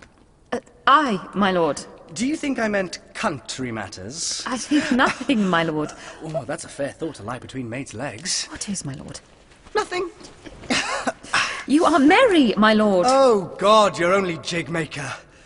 What should a man do but be merry? For look you, how cheerfully my mother looks! And my father died within 2 hours. Nay, 'tis twice 2 months, my lord. So long? Nay, then, let the devil wear black, for I'll have his suit of sables. Oh, heavens, died 2 months ago! And not forgotten yet? Then there's hope a great man's memory may outlive his life half a year. But, Lady, he must build churches then, or else shall he suffer not thinking on with the hobby horse, whose epitaph is for oh, the hobby horse is forgot. Ah, ha, ha. Enter a king and a queen, very lovingly. The queen, embracing him and he her. She kneels and makes show of protestation unto him. He takes her up and declines his head upon her neck. He lays him down upon a bank of flowers. She, seeing him asleep, leaves him. Oh. Ooh, anon comes in a fellow, takes off his crown, kisses it, pours poison in the sleeper's ear, and leaves him. The queen returns, finds the king dead, and makes passionate action. The poisoner, with some 3 or 4 mutes, comes in again, seen to condole with her. Oh, the dead body is carried away. The poisoner woos the queen with gifts. She seems harsh and unwilling a while, but in the end accepts his love. What means this, my lord? Marry, this is Mitching Malaco. It means mischief. Belike this show imports the argument of the play. We shall know by this fellow. The players cannot keep counsel. They'll tell all. Will he tell us what this show meant? Aye, or any show that you'll show him. Be not you ashamed to show, you'll not shame to tell you what it means. You are not. You are not. I'll mark the play. For us and for our tragedy, here stooping to your clemency, we beg your hearing patiently. Is this the prologue or the posy of a ring? 'Tis brief, my lord. As woman's love. Full 30 times hath Phoebus' cart gone round, Neptune's salt wash, and Tellus' orbed ground. Since love our hearts, and Hymen did our hands unite commutual in most sacred bands. So many journeys may the sun and moon make us again count ere love be done. But woe is me, you are so sick of late, so far from cheer and from your former state, that I distrust you. Yet though I distrust, discomfort you, my lord, it nothing must. For women's fear and love holds quantity, in neither aught or in extremity. Now what my love is, proof hath made you know, and as my love is sized, my fear is so. Where love is great, the littlest doubts are fear. Where little fears grow great, great love grows there. Faith, I must leave thee, love, and shortly too. My operant powers their functions leave to do, and thou shalt live in this fair world behind, honoured, beloved, and haply one as kind for husband shalt thou. Oh, confound the rest! Such love must needs be treason in my breast. When second husband let me be accursed, none wed the second but who killed the first. Wormwood! Wormwood! The instances that second marriage move are base respects of thrift, but none of love. A second time I kill my husband dead, when second husband kisses me in bed. I do believe you think what now you speak, but what we do determine oft we break. Most necessary 'tis that we forget to pay ourselves what to ourselves is debt. What to ourselves in passion we propose, the passion ending doth the purpose lose. Where joy most revels, grief doth most lament. Grief joys, joy grieves, on slender accident. This world is not for aye, nor 'tis not strange that even our loves should with our fortunes change. The great man down, you mark, his favourite flies.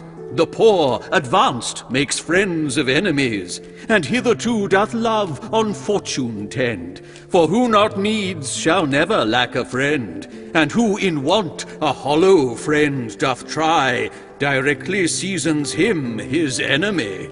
But orderly to end where I begun, our wills and fates to so contrary run, that our devices still are overthrown.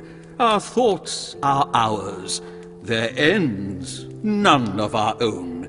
So think you wilt no second husband wed, but die thy thoughts when thy first lord is dead. Nor earth to give me food, nor heaven light. Sport and repose lock from me day and night.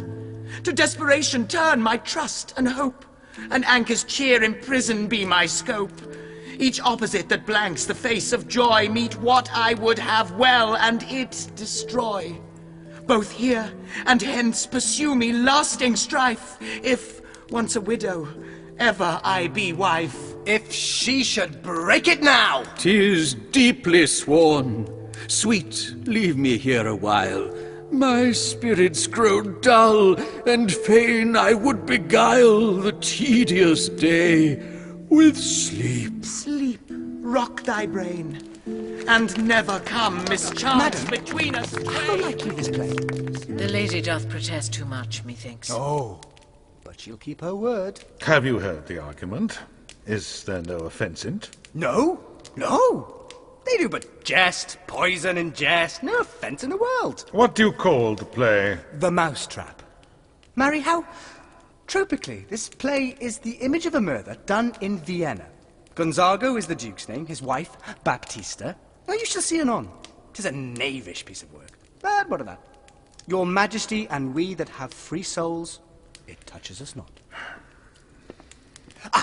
This is one Lucianus, nephew to the king. You are as good as a chorus, my lord. I could interpret between you and your love if I could see the puppets dallying. You are keen, my lord, you are keen. It would cost you a groaning to take off my edge. Still better and worse. So you must take your husbands. Begin! Murderer! Pox, leave thy damnable faces and begin! Calm, the croaking raven doth bellow for revenge. Thoughts black, hands apt, drugs fit, and time agreeing. Confederate season, else no creature seeing. Thou mixture rank of midnight weeds collected, with Hecate's ban thrice blasted, thrice infected. Thy natural magic and dire property, unwholesome life, usurp immediately. He poisons him! In the garden! For his estate! His name's Gonzago! The story is extant and written in very choice Italian. You shall see anon how the murderer gets the love of Gonzago's wife. The king rises. What? Frighted with false fire? How fares, my lord? Give me all the plate! Give me some light! Lights! Away! Lights! Oh! Why, let the strucken deer go weep, the heart ungalled play. For some must watch while some must sleep, thus runs the world away. Would not this, sir, and a forest of feathers, if the rest of my fortunes turn Turk with me, with 2 provincial roses on my razored shoes, get me a fellowship and a cry of players, sir? Half a share. A whole one? For thou dost know, O Damon dear, this realm dismantled was of Jove himself, and now reigns here a very, very paddock! We might have rhymed. Oh, good Horatio, I'll take the ghost's word for £1,000. Didst perceive? Very well, my lord. Upon the talk of the poisoning. I did very well note him. Ha! Come, some music. Come, the recorders. For if the king like not the comedy, why then, belike he likes it not, Purdy. Come! Some music! Good, my lord. Vouchsafe me a word with you. Sir, a whole history. The king, sir... Aye, sir, what of him? ...is in his retirement marvellous distempered. With drink, sir? No, my lord, rather with choler. I am tame, sir. Pronounce. The queen, your mother, in most great affliction of spirit, hath sent me to you.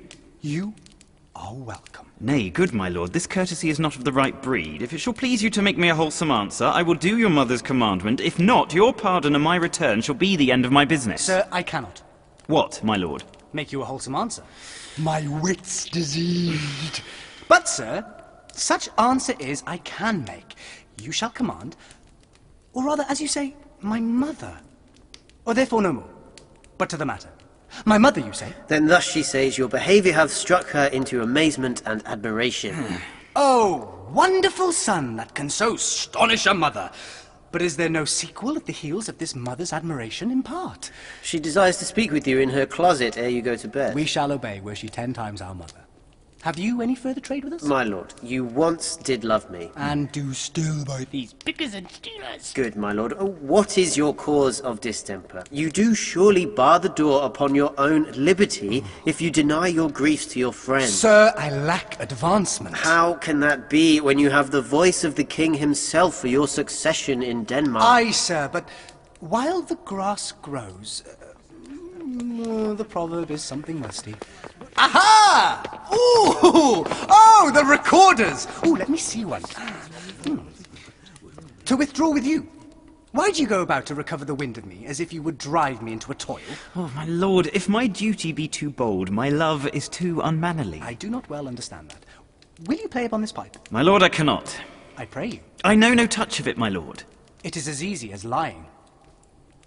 Govern these ventages with your fingers and thumbs, give it breath with your mouth, and it will discourse most eloquent music. Look you, these are the stops. But these cannot I command to any utterance of harmony. I have not the skill. Why, look you now how unworthy a thing you make of me. You would play upon me. You would sound me from my lowest note to the top of my compass, and there is much music, excellent voice in this little organ, yet cannot you make it speak. Splud, do you think I am easier to be played on than a pipe? Call me what instrument you will, though you can fret me, you cannot play upon me. Oh, God bless you, sir! My lord, the Queen would speak with you, and presently. Do you see yonder cloud? That's almost in shape of a camel. Oh, well, by the mass, and 'tis like a camel indeed. Methinks it is like a weasel. Oh, it is backed like a weasel. Or like a whale. Very like a whale. Then will I come to my mother by and by. They fool me to the top of my bent. I will come by and by. I will say so. By and by is easily said. Leave me, friends.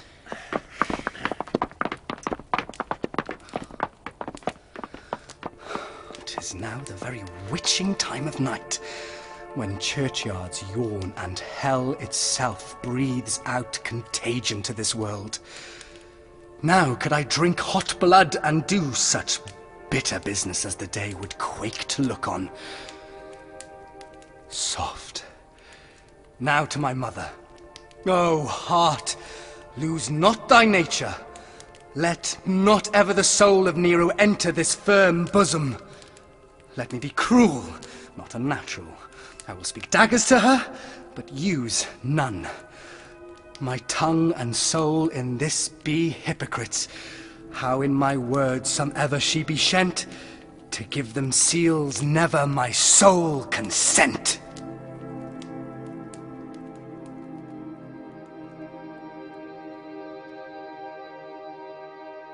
I like him not, nor stands it safe with us to let his madness range. Therefore prepare you. I your commission will forthwith dispatch, and he to England shall along with you. The terms of our estate may not endure hazard so near us as doth hourly grow out of his lunacies. We will ourselves provide. Arm you, I pray you, to the speedy voyage, for we will fetters put upon this fear which now goes too free-footed. We will haste us. My lord, he's going to his mother's closet. Behind the arras I'll convey myself to hear the process. I warrant she'll tax him home. I'll call upon you ere you go to bed and tell you what I know. Thanks, dear my lord.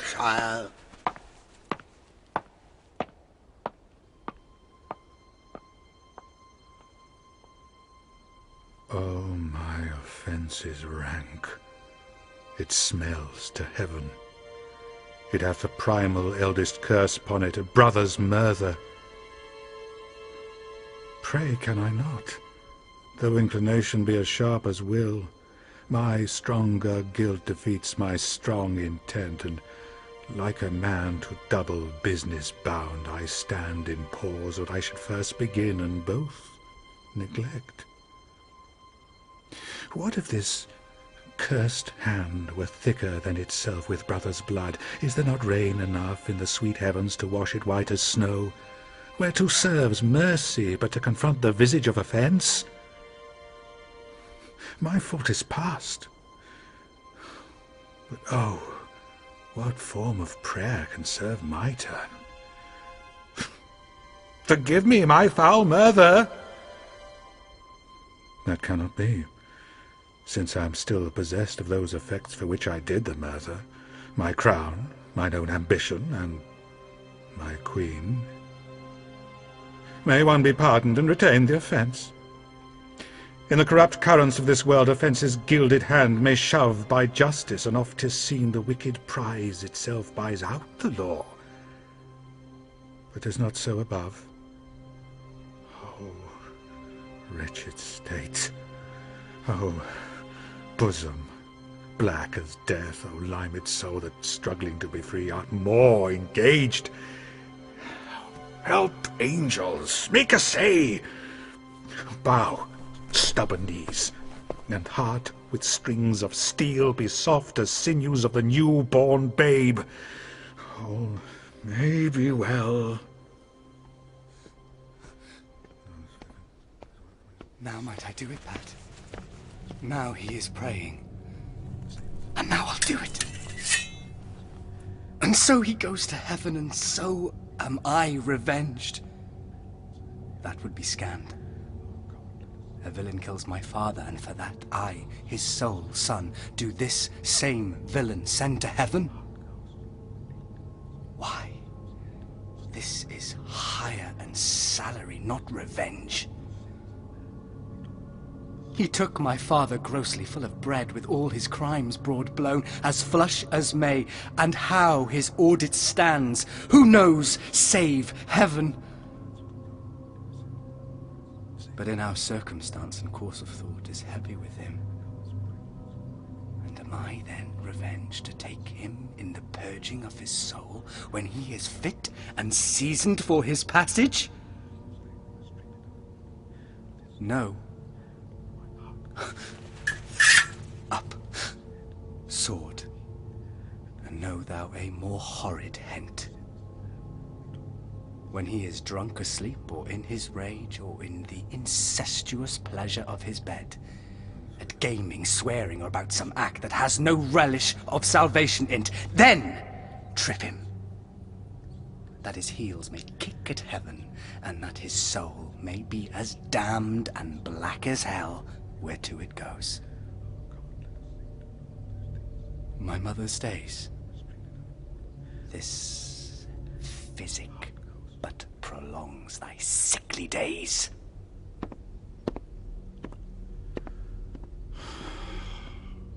My words fly up. My thoughts remain below. Words without thoughts never to heaven go.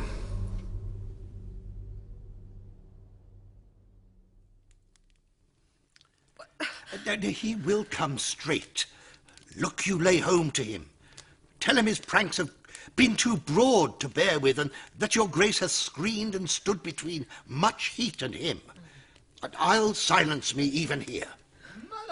I'll warrant you. Fear me not. But withdraw, I hear him coming. I will. Now, mother, what's the matter? Hamlet, thou hast thy father much offended. Mother, you have my father much offended. Come, you answer with an idle tongue. Go, you question with a wicked tongue. Have you forgot me? No, by the rood, not so.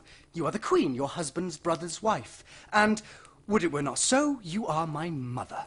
Nay, then I'll set those to you that can speak. Come and sit you down. You shall not budge, You go not till I set you up a glass where you may see the inmost part of you. What wilt thou do? Thou wilt not murder me. Help! Help, ho! What? Oh, help! Help! How now? A rat? Dead for a sucker! Dead! I am slain. Oh, me, what hast thou done? Nay, I know not. Is it the king? Oh, what a rash and bloody deed is this! A bloody deed almost as bad, good mother, as kill a king and marry with his brother. As kill a king? Aye, lady. It was my word. Oh, thou wretched, rash, intruding fool.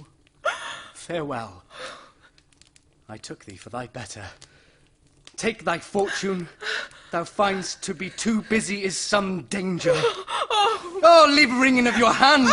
Peace! Sit you down, and let me wring your heart. For so I shall, if it be made of penetrable stuff. If damned custom have not brazed it so that it is proof and bulwark against sense. What have I done that thou darest wag thy tongue in noise so rude against Such an act that blurs the grace and blush of modesty, calls virtue hypocrite, takes off the rose from the fair forehead of an innocent love, and sets a blister there, makes marriage vows as false as dicer's oaths. Oh, such a deed as from the body of contraction plucks the very soul, and sweet religion makes a rhapsody of words. Heaven's face doth glow, ere this solidity and compound mass, with tristful visage as against the doom is thought sick at the act. Ay me, what act that roars so loud and thunders in the index? Look here upon this picture, and on this, the counterfeit presentment of two brothers. See, what a grace was seated on this brow. Hyperion's curls, the front of Jove himself, an eye like Mars to threaten and command, a station like the herald Mercury, new lighted on a heaven-kissing hill. This was your husband. Look you now, what follows? Here is your husband, like a mildewed ear blasting his wholesome brother. Have you eyes? You cannot call it love. For at your age, the heyday in the blood is tame, it's humble, and waits upon the judgment. And what judgment would step from this to this? Sense, sure, you have. Else could you not have motion. But sure, that sense is apoplexed. For madness would not err, nor sense to ecstasy was ne'er so thralled, but it reserved some quantity of choice to serve in such a difference. What devil was it that thus hath cozened you at hoodman blind? Oh, shame! Where is thy blush? Rebellious hell, if thou canst mutine in a matron's bones to flaming youth, let virtue be as wax and melt in her own fire.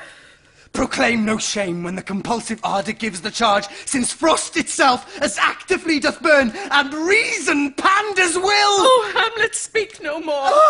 Thou turn'st mine eyes into my very soul, and there I see such black and grained spots as will not leave their tinct. Nay, but to live in the rank sweat of an unseamed bed, stewed in corruption, honeying and making love over the nasty sty. Oh, speak to me no more. These words like daggers enter in mine ears. No more, sweet Hamlet. A murderer and a villain. A slave that is not 20th part the tithe of your precedent lord. A vice of kings. A cutpurse of the empire and the rule, that from a shelf the precious diadem stole and put it in his pocket. No more! A king of shreds and patches. Save me and hover o'er me with your wings, you heavenly gods. What would your gracious figure? Alas, he's mad. Do you not come, your tardy son, to chide that, lapsed in time and passion, let's go by the important acting of your dread command? Oh, say. Do not forget, this visitation is but to whet thy almost blunted purpose. But look, amazement on thy mother sits. Speak to her, Hamlet. How is it with you, lady? Alas, how is't with you, that you do bend your eye on vacancy, and with the incorporeal air do hold discourse? Upon the beaten flame of thy distemper sprinkle cool patience. Whereon do you look? On him! On eyes. His form and cause conjoined, preaching to stones, would make them capable. Oh, do not look upon me, lest with this piteous action you convert my stern effect. Then what I have to do will want true colour, tears, perchance for blood. To whom do you speak this? Do you see nothing there? Nothing at all, yet all that is I see. Why, look you there! Look how it steals away! My father, in his habit as he lived. Look, where he goes even now. Out the portal. This is the very coinage of your brain. This bodiless creation ecstasy is very cunning in. Ecstasy? My pulse as yours doth temperately keep time and makes as healthful music. It is not madness that I have uttered. Bring me to the test, and I the matter will reword, which madness would gamble from. Mother! For love of grace, lay not that flattering unction to your soul, that not your trespass but my madness speaks. It will but skin and film the ulcerous place, whilst rank corruption, mine in all within, infects unseen. Confess yourself to heaven. Repent what's past, avoid what is to come, and do not spread the compost on the weeds to make them ranker. Forgive me this, my virtue, for in the fatness of these pursy times, virtue itself of vice must pardon beg. Yea, curb and woo for leave to do him good. Oh, Hamlet, thou hast cleft my heart in twain. Oh, throw away the worser part of it, and live the purer with the other half. Good night, but go not to my uncle's bed. Assume a virtue, if you have it not. That monster, custom, who all sense doth eat of habits evil, is angel yet in this, that to the use of actions fair and good he likewise gives a frock or livery that aptly is put on. Refrain tonight, and that shall lend a kind of easiness to the next abstinence. Once more, good night. And when you are desirous to be blessed, I'll blessing beg of you. For this same Lord, I do repent, but heaven hath pleased it so to punish me with this, and this with me, that I must be their scourge and minister. I must be cruel, only to be kind. Thus bad begins and worse remains behind. One word more, good lady. What shall I do? Not this, by no means, that I bid you do. Let the bloat king tempt you again to bed. Pinch wanton on your cheek, call you his mouse, and let him for a pair of reachy kisses, or paddling in your neck with his damned fingers, make you to ravel all this matter out. That I, essentially, am not in madness, but mad in craft. 'Twere good you let him know. For who's that but a queen, fair, sober, wise, would from a paddock, from a bat, from a jib, such dear concernings hide? Who would do so?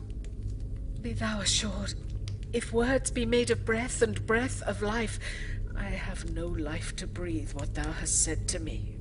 I must to England. Oh. You know that! Alack, I had forgot. 'Tis so concluded on. Well, there's letters sealed. And my 2 schoolfellows, whom I will trust as I will adders fanged, they bear the mandate.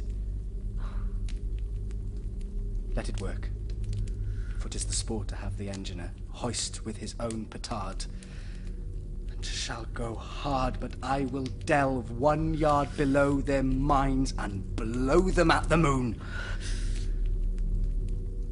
Oh, 'tis most sweet when in one line 2 crafts directly meet.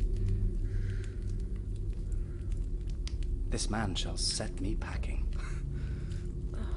I'll lug the guts into the neighbour room. Mother, good night. Indeed, this counsellor is now most still, most secret and most grave, who was in life a foolish, hating knave. Come, sir. Brought toward an end with you. Good night, Mother.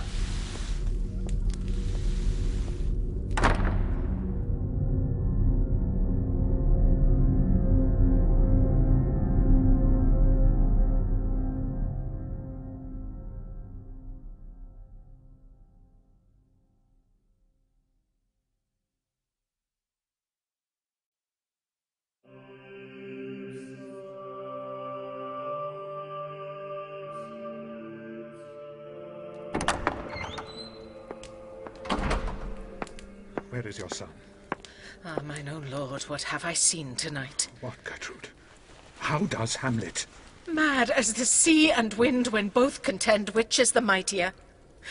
In his lawless fit, behind the arras hearing something stir, whips out his rapier, cries a rat, and in this brainish apprehension kills the unseen good old man. Oh, heavy deed. It had been the same with us, had we been thence. His liberty is full of threats to all. Alas, how shall this bloody deed be answered? It would be later to us, whose providence should have kept short, restrained, and out of haunt this mad young man. But so much was our love, we would not understand what was most fit, but like the owner of a foul disease, to keep it from divulging, let it feed even on the pith of life. Where is he gone? To draw apart the body he hath killed. Oh, Gertrude, come away! The sun no sooner shall the mountains touch, but we will ship him hence, and this vile deed we must with all our majesty and skill both countenance and excuse. Oh, Guildenstern! My lord? Hamlet in madness hath Polonius slain, and from his mother's closet hath dragged him.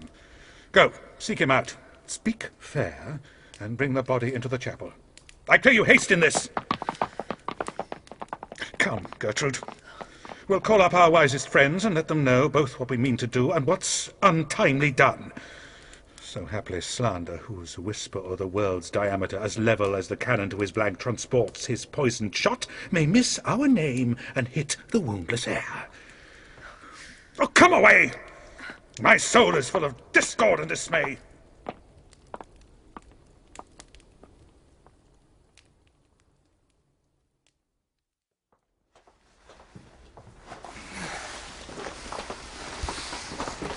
Safely stowed.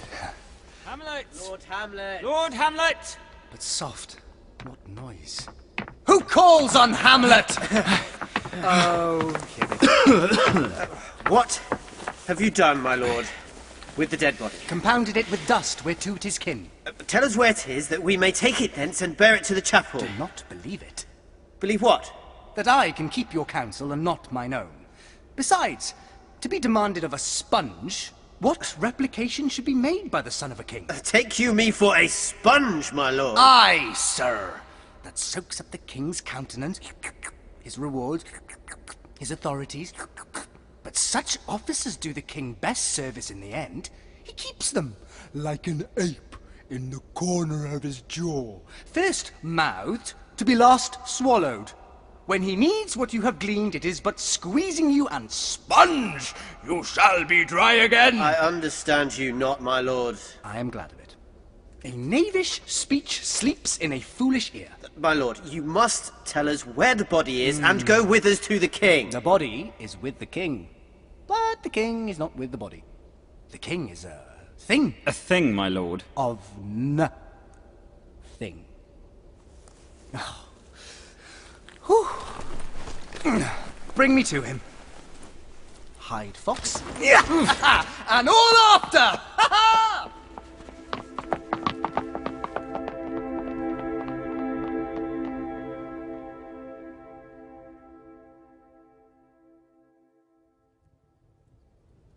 How dangerous it is that this man goes loose!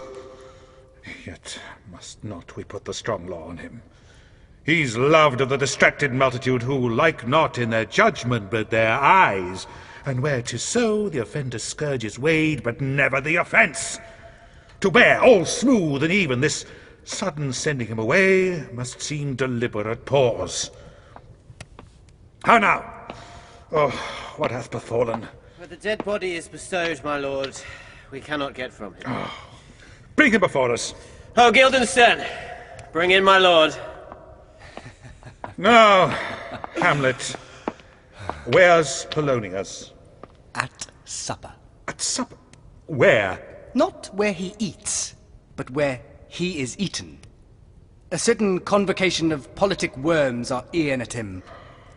Alas, alas. A man may fish with the worm that hath eat of a king, and eat of the fish that hath fed of the worm. What dost thou mean by this? Nothing but to show you how a king may go a progress through the guts of a beggar. Where is Polonius? In heaven!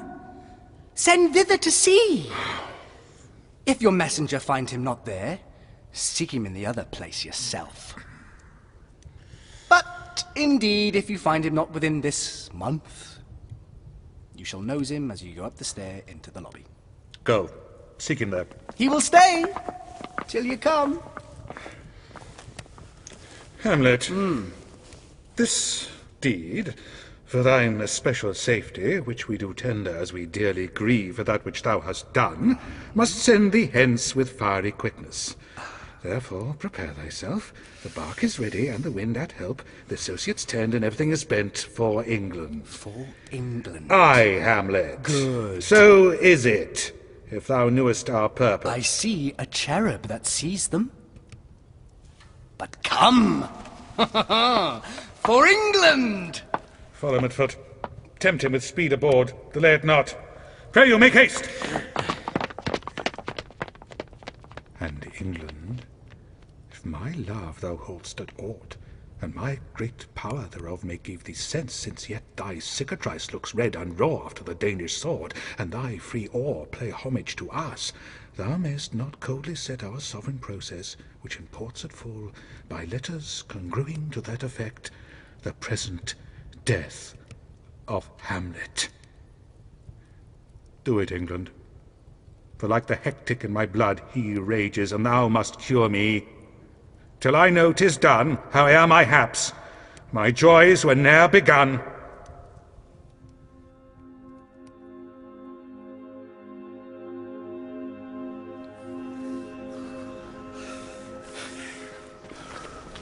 Will it please you go? My lord! I'll be with you straight. Go a little before.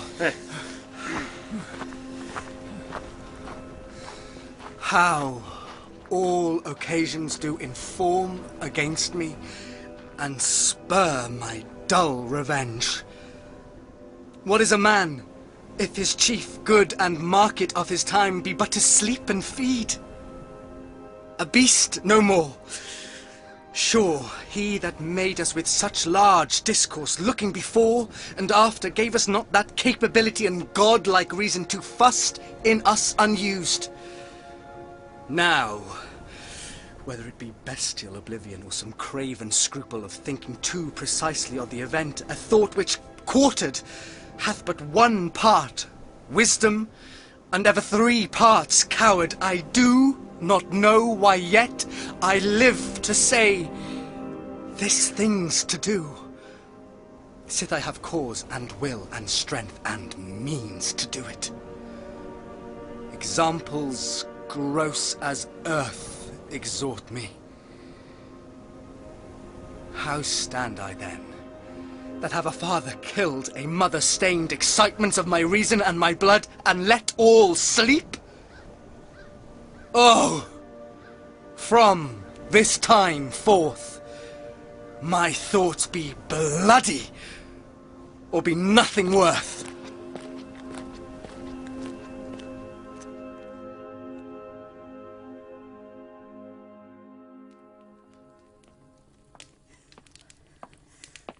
Where is the beauteous majesty of Denmark? How now, Ophelia? How should I your true love know from another one? By his cockle hat and staff, and his sandal shoon. Alas, sweet lady, What imports this song? Say you? Nay, pray you, mark. He is dead and gone, lady. He is dead and gone. At his head a grass-green turf, at his heels a stone. Nay, but Ophelia. Mark! White his shroud as the mountain snow. Alas, look here, my lord. Larded all with sweet flowers, which bewept to the grave did not go. With true love shall. How do you, pretty lady? Well, God dealed you. They say the owl was a baker's daughter. Lord, we know what we are, but know not what we may be. God be at your table. Her conceit upon her father. Pray let's have no words of this. But when they ask you what it means, say you this. Tomorrow is St. Valentine's Day, all in the morning bedtime, and I am made at your window to be your Valentine. Then Harvey rose and donned his clothes and upped the chamber door, let in a maid that out a maid never departed more. Pretty Ophelia! Indeed! Without an oath, I'll make an end on't. By Jesus, and by Saint Charity, alack and fie, for shame, young men will do't if they come to it. By cock, they are to blame! Quoth she, before you tumbled me, you promised me to wed. He answers, so what I had done by yonder sun, and thou hadst not come to my bed. How long hath she been thus? I hope all will be well. We must be patient, but I cannot choose but weep to think they would lay him in the cold ground. My brother shall know of it! Oh, and so thank you for your good counsel. Come, my coach. Good night, ladies. Good night, sweet ladies. Follow her close, Horatio. Give her good watch, I pray you. My lord. Oh, this is the poison of deep grief. It springs all from her father's death. Oh, Gertrude. Gertrude, when sorrows come, they come not single spies, but in battalions. First, her father slain. Next, your son gone, and he most violent author of his own just remove. The people, muddied, thick and unwholesome their thoughts and whispers for good Polonius' death, and we have done but greenly in Haga-Maga to inter him. Poor Ophelia, divided from herself and her fair judgment last, and as such containing as all these, her brother is in secret come from France, and wants not buzzers to infect his ear, feeds on his wonder, keep himself in clouds with pestilent speeches of his father's death, wherein necessity of matters beggared will nothing stick our person to rein in ear and ear. My dear Gertrude, this, like to a murdering peace, in many places give me superfluous death. Alack! What noise is this? Where are my switzers? Let them guard the door. What is the matter? Save yourself, my lord. The ocean, overpeering of his list, eats not the flats with more impetuous haste than young Laertes. In a riotous head, bears your officers. The rabble call him lord. They cry, choose we. Laertes shall be king.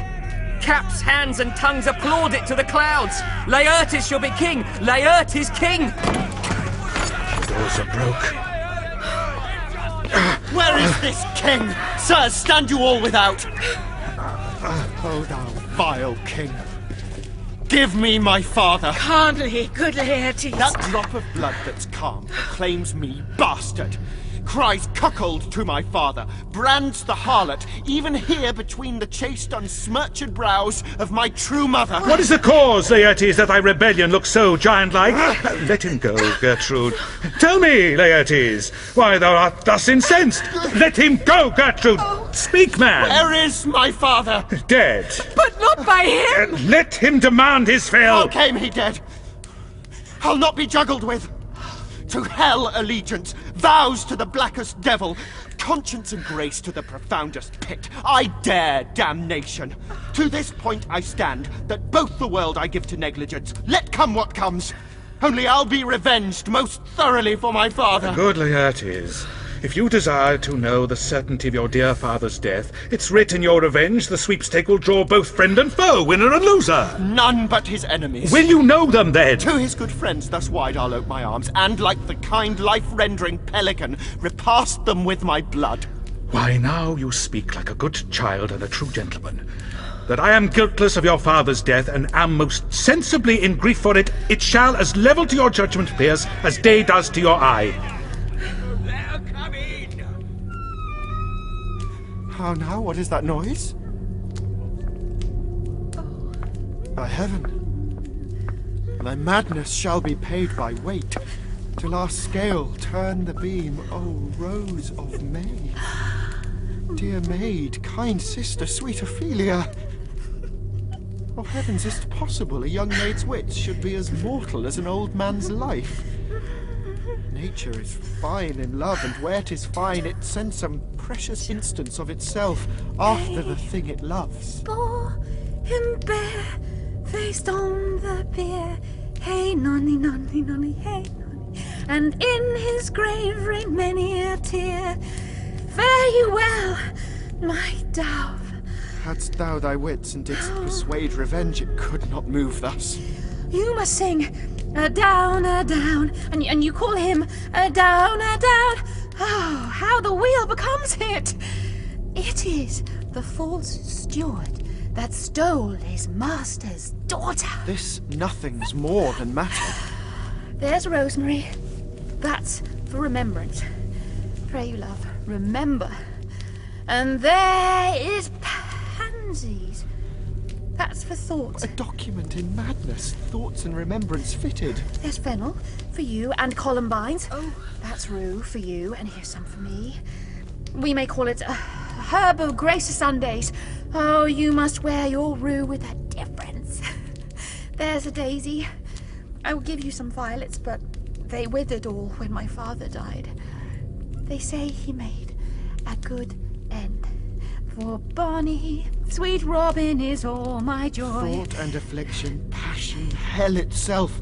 She turns to favour and to prettiness. And will he not come again? No, no. He's dead.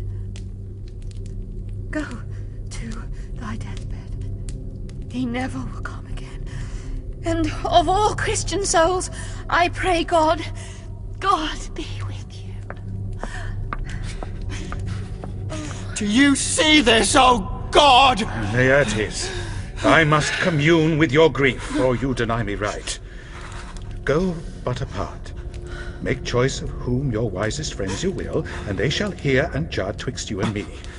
If by direct or by collateral hand they find us touched, we will our kingdom give, our crown, our life, and all that we call ours to you in satisfaction. But if not, be you content to lend your patience to us, and we shall jointly labor with your soul to give it due content. Let this be so. His means of death, his obscure funeral. No trophy, sword, nor hatchment o'er his bones. No noble right, nor formal ostentation. Cry to be heard, as 'twere from heaven to earth, that I must call 't in question. So you shall. And where the offence is, let the great axe fall. I pray you, go with me.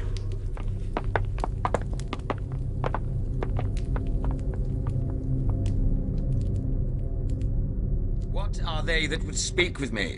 Seafaring men, sir. They say they have letters for you. Well, let them come in. I do not know from what part of the world I should be greeted, if not from Lord Hamlet. God bless you, sir. Let him bless thee, too. I shall, sir, and please him. There's a letter for you, sir. It comes from the ambassador that was bound for England. If your name be Horatio, as I am led to know it is. Horatio, when thou shalt have overlooked this, give these fellows some means to the king. They have letters for him. Ere we were 2 days old at sea, a pirate of very warlike appointment gave us chase. Finding ourselves too slow of sail, we put on a compelled valor, and in the grapple I boarded them. On the instant they got clear of our ship, so I alone became their prisoner. They have dealt with me like thieves of mercy, but they knew what they did.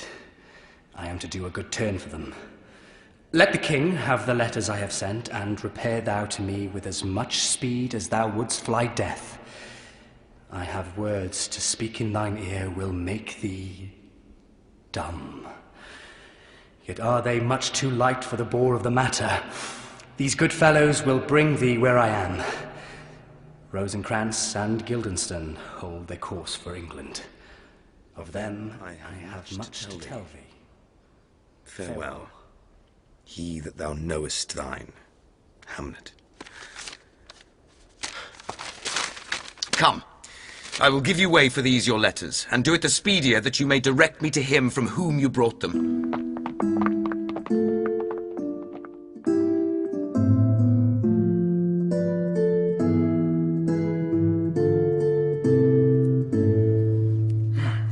Now must your conscience my acquittal seal, and you must put me in your heart for friend, sith you have heard, and with a knowing ear, that he which hath your noble father slain pursued my life. It well appears, but tell me, why you proceeded not against these feats, so crimeful and so capital in nature, as by your safety, wisdom, all things else, you mainly were stirred up? For two special reasons, which may to you perhaps seem much unsinewed, but yet to me they are strong. The Queen, his mother, lives almost by his looks, and for myself, she is so conjunctive to my life and soul that, as the star moves not but in his sphere, I could not but by her. The other motive, why to a public count I may not go, is the great love the general gender bear him, who, dipping all his faults in their affection, would, like the spring that turneth wood to stone, convert his gyves to graces, so that my arrows, too slightly timbered for so loud a wind, would have reverted to my own bow again, and not where I had aimed them. And so have I a noble father lost, a sister driven into desperate terms, whose worth, if praises may go back again, stood challenger on mount of all the age for her perfections. But my revenge will come. Break not your sleeps for that. You must not think that we are made of stuff so flat and dull that we can let our beard be shook with danger and think it pastime. You shortly shall hear more. I loved your father, and we love ourselves, and that, I hope, will teach you to imagine that... How now? What news? Letters, my lord, from Hamlet. This to your majesty, this to the Queen. From Hamlet? Who brought them? Sailors, my lord, they say. I saw them not. There it is. You shall hear them. Leave us. High and mighty. You shall know I am set naked on your kingdom. Tomorrow shall I beg leave to see your kingly eyes, when I shall, first asking your pardon thereunto, recount the occasion of my sudden and more strange return. Hamlet. What should this mean? Are all the rest come back, or is it just some abuse and no such thing? And in a postscript here he says, alone. Can you advise me? I am lost in it, my lord, but let him come. It warms the very sickness in my heart that I shall live and tell him to his teeth, thus didst thou. If it be so, Laertes, will you be ruled by me? Ay, my lord, sir, you will not o'errule me to a peace. To thine own peace. If he be now returned as checking Atto's voyage, and that he means no more to undertake it, I will work him to exploit now ripe in my device, under the which he shall not choose but fall. And for his death no wind, but even his mother shall uncharge the practice and call it accident. My lord, I will be ruled. The rather if you could devise it so that I might be the organ. It falls right. You have been talked of since your travel much, and that in Hamlet's hearing, for a quality wherein they say you shine. Your son of parts did not together pluck such envy from him as did that one, and that, in my regard, of the unworthiest siege. What part is that, my lord? A very riband in the cap of youth, yet needful too. 2 months since, here was a gentleman of Normandy. I have seen myself, and served against the French, and they can well on horseback, but this gallant had witchcraft in it. He grew unto his seat, and to such wondrous doing brought his horse, as he being incorporated and demi-natured with a brave beast. So far he topped my thought that I, in forgery of shapes and tricks, came short of what he did. Upon my life, Lamond. The very same. I know him well. He is the brooch indeed, and gem of all the nation. He made confession of you, and gave you such a masterly report for art and exercise in your defence, and for your rapier, most especially, that he cried out, "'Twould be a sight indeed if one could match you. The scrimmers of their nation," he swore, "had neither motion, guard, nor eye, if you opposed them." Sir, this report of his did Hamlet so envenom with his envy that he could nothing do but wish and beg your sudden coming o'er to play with you. Now, out of this... What out of this, my lord? Laertes, was your father dear to you? Are you like a painting of a sorrow, a face without a heart? Why ask you this? Not that I think you did not love your father, but that I know love is begun by time, and that I see in passage of proof time qualifies the spark and fire of it. There lives within the very flame of love a kind of wick or snuff that will abate it, and nothing is at a like goodness still. For goodness, growing to a pleurisy, dies in his own too much. That we would do, we should do when we would. For this would changes and hath abatements and delays as many as there are tongues, are hands, are accidents, and then this should is like a spendthrift sigh that hurts by easing. But to the quick or the ulcer, Hamlet comes back. What would you undertake to show yourself your father's son indeed more than in words? To cut his throat at the church. No place indeed should murder sanctuarize. Revenge should have no bounds. But good Laertes, will you do this? Keep close within your chamber. We'll put on those shall praise your excellence, and set a double varnish on the fame the Frenchman gave you. He, being remiss, most generous, and free from all contriving, will not peruse the foils, so that with ease, or with a little shuffling, you may choose a sword unbaited, and in a pass of practice requite him for your father. I will do it, and for that purpose I'll anoint my sword. I bought an unction of a mountebank, so mortal that but dip a knife in it, where it draws blood, no cataplasm so rare, collected from all simples that have virtue under the moon, can save the thing from death. This is but scratched withal. I'll touch my point with this contagion, that if I gall him slightly, it may be death. Let's further think of this. Weigh what convenience both of time and means may fit us to our shape. If this should fail, and that our drift look through our bad performance, then 'twere better not essayed. Therefore this project should have a back or a second that might hold if this did blast in proof. Aye. So, let me see. We'll make a solemn wager on your cunnings. I had. When in your motion you are hot and dry, and make your bouts more violent to that end, and that he calls for drink, I'll have prepared him a chalice for the nonce, when, but sipping, if he by chance escape your venom struck, our purpose may hold there. But stay, what noise? How now, sweet queen? One woe doth tread upon another's heels, so fast they follow. Your sister's drowned, Laertes. Drowned?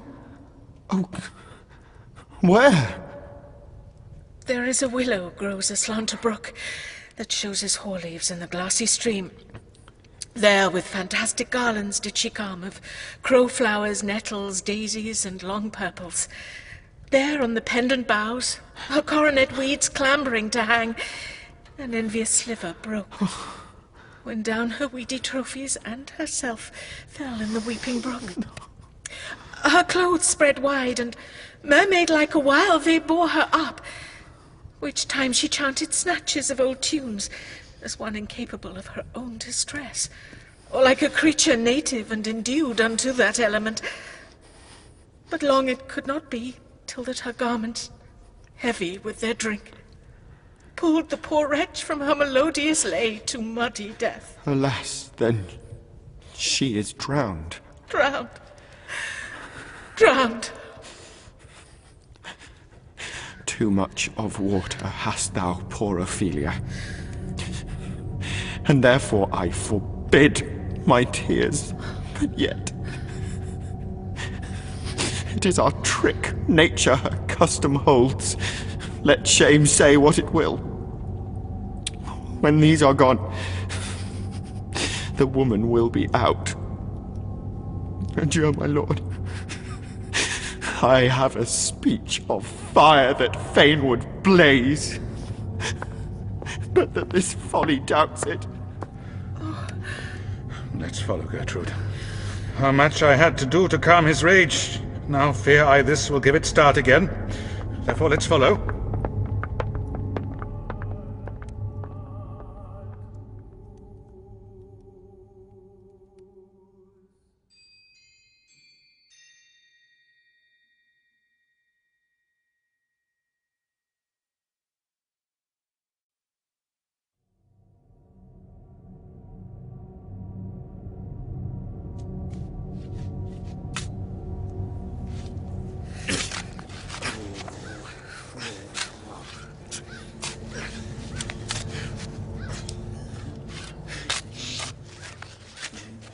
Is she to be buried in Christian burial when she wilfully seeks her own salvation? I tell thee she is.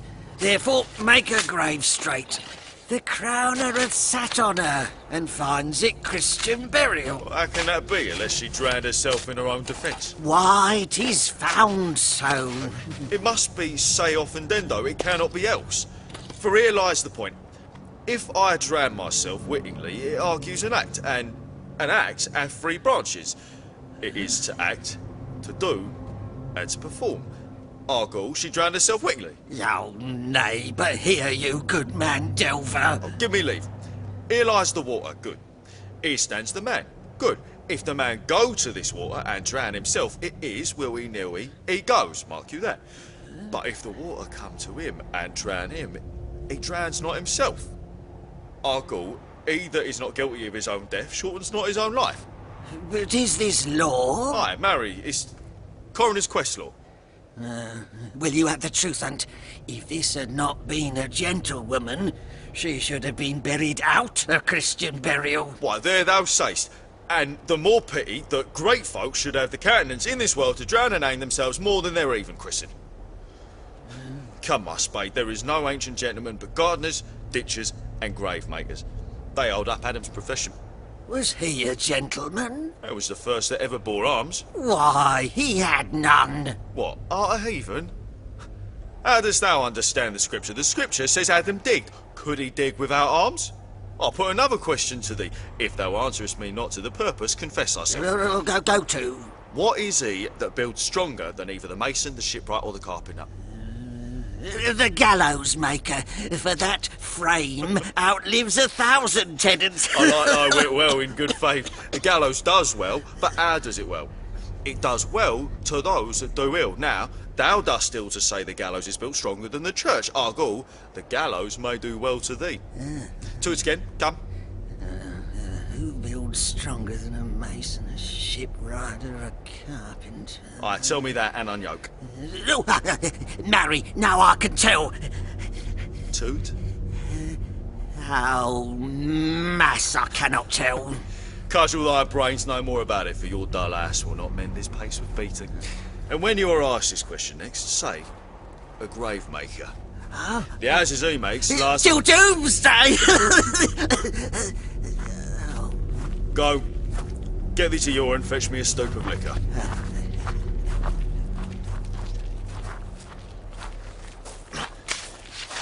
In youth, when I did love me thought it was very sweet. To contract at the time for a mite be over. I me thought there was nothing to me. Has this fellow no feeling of his business that he sings at grave-making? Well, custom hath made it in him a property of easiness. It is in so. The hand of little employment hath the daintier sense. Age with his stealing steps have clawed me in his clutch, and has shipped me till the land, as if I'd never been as such. That skull had a tongue in it, and could sing once. How the knave jowls it to the ground as if it were Cain's jawbone that did the first murder. This might be the pate of a politician, which this ass now o'erreaches, one that would circumvent God, might it not? It might, my lord. Or of a courtier which could say, "Good morrow, sweet lord, how dost thou, good lord?" This might be my lord such-a-one that praised my lord such-a-one's horse when he meant to beg it, might it not? Aye, my lord. Why, e'en so. And now my lady worms chapless and knocked about the mazard with a sexton's spade. Here's fine revolution, and we had the trick to see it. Did these bones cost no more the breeding but to play at loggets with them? Mine ache to think on't. Pickaxe and a spade, around a shrouding sheet. A bit of clay for two be made for such a guest as me. There's another! I will speak to this fellow. Whose grave's this, sirrah? Mine, sir. A bit of clay for two be made for such a guest as me. I think it be thine indeed, for thou liest in it. Well, you lie out on, sir, and therefore 'tis not yours. For my part, I do not lie in't, yet it's mine. Thou dost lie in't, to be in't and say it is thine. 'Tis for the dead, not for the quick. Therefore thou liest. 'Tis a quick lie, sir. 'Twill away again from me to you. What man dost thou dig it for? For no man, sir. What woman, then? For none neither. Who is to be buried in't? One that was a woman, sir, but, rest her soul, she's dead. How absolute the knave is. We must speak by the card, or equivocation will undo us. By the Lord Horatio, this 3 years I have taken note of it. The age is grown so picked that the toe of the peasant comes so near the heel of the courtier, he galls his kibe. How long hast thou been a grave maker? Of all the days in the year, I came to it that the day that our last King Hamlet overcame Fortinbras. How long is that since? Cannot you tell that? Every fool can tell that. It was the very day that young Hamlet was born, he that is mad and sent to England. Aye, marry. Why was he sent into England? Why, because it was mad. I shall recover his wits there, or, if it do not, 'tis no great matter there. Why? 'Twill not be seen in him there. There the men are as mad as he. How came he mad? Very strangely, they say. How strangely? Faith, even when losing his wits. Upon what ground? By here in Denmark. I've been sexton here, man and boy, 30 years. How long will a man lie the earth ere he rot? Faith, if I be not rotten before I die, as we have many pocky corpses nowadays that will scarce hold the laying in, I will last you some 8 year or 9 year. A tanner will last you 9 year. Why he more than another? Why, sir, his hide is so tanned with his trade that will keep out the water a great while, and your water is a sore decay of your horse and dead body. Well, here's a skull now. This skull hath lying you in the earth 23 years. Whose was it? A horseman. Mad fellows it was. Whose do you think it was? Nay, I know not. A pestilence on him. For a mad rogue. I poured a flagon of Rhenish on my head once. This same skull, sir, was Yorick's skull. The king's jester. I see. This. In that. Alas, poor Yorick.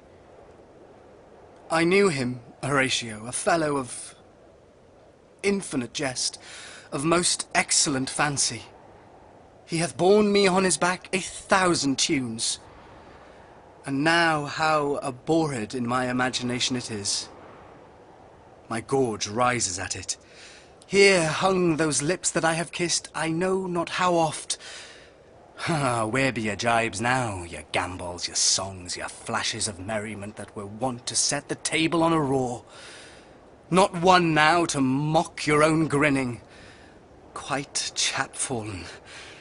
Now get you to my lady's chamber and tell her, let her paint an inch thick to this favour she must come.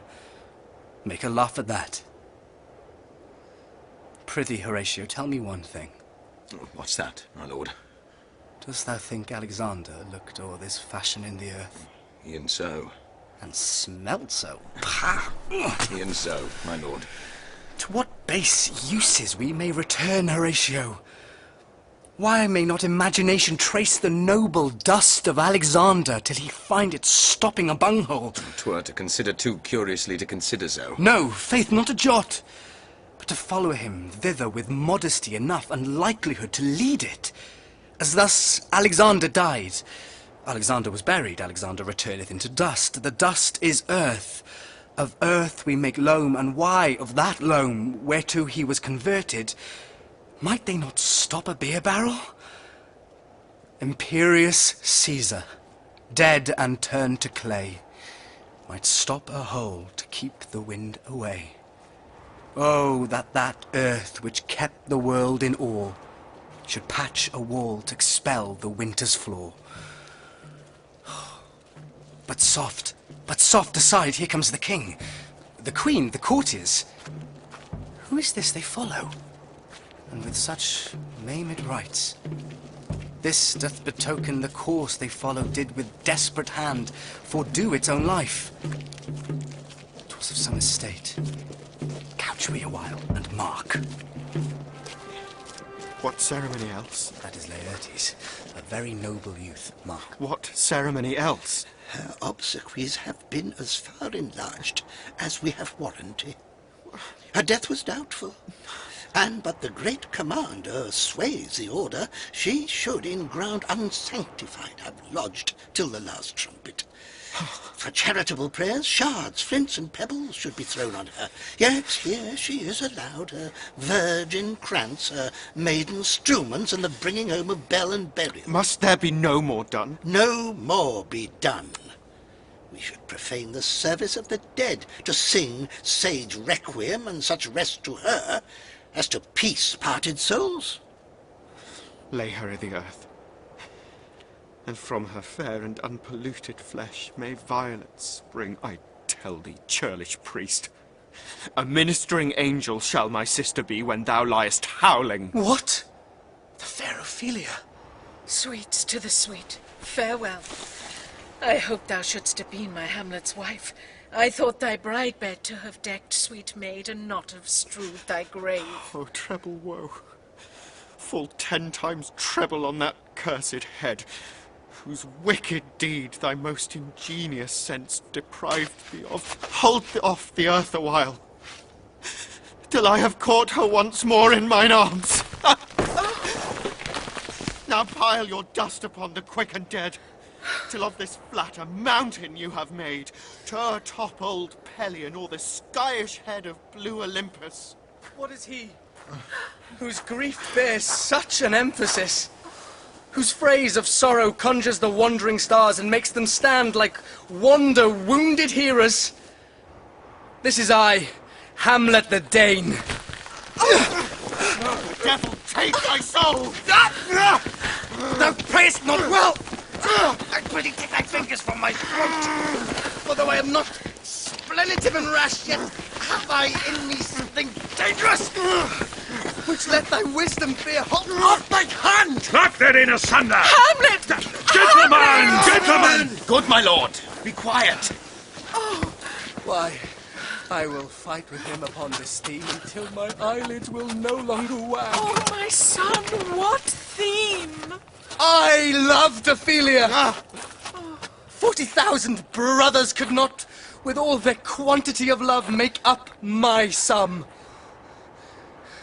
What wilt thou do for her? Oh, he is mad, Laertes. For love of God, forbear! Swoon, show me what thou do! Would weep? Huh? Would fight? Would fast? Would tear thyself? Would drink up Isle? Eat a crocodile? I'll do it! Dost thou come here to whine, to outface me with leaping in her grave? Oh, be buried quick with her, and so will I. And if thou prate of mountains, let them throw millions of acres on us, till our ground, singeing his paint against the burning zone, make Ossa like a wart. Nay, and thou mouth, I'll rant as well as thou. This is mere madness, and thus a while the fit will work on him. Anon, as patient as the female dove, when that her golden couplets are disclosed, his silence will sit drooping. Hear you, sir. What is the reason that you use me thus? I loved you ever. But it is no matter. Let Hercules himself do what he may. The cat will mew and dog will have his day. I pray thee, good Horatio, wait upon him. Yes, my lord.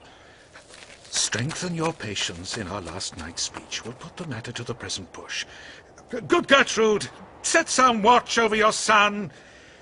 This grave shall have a living monument. An hour of quiet shortly, shall we see? Till then, in patience our proceedings be.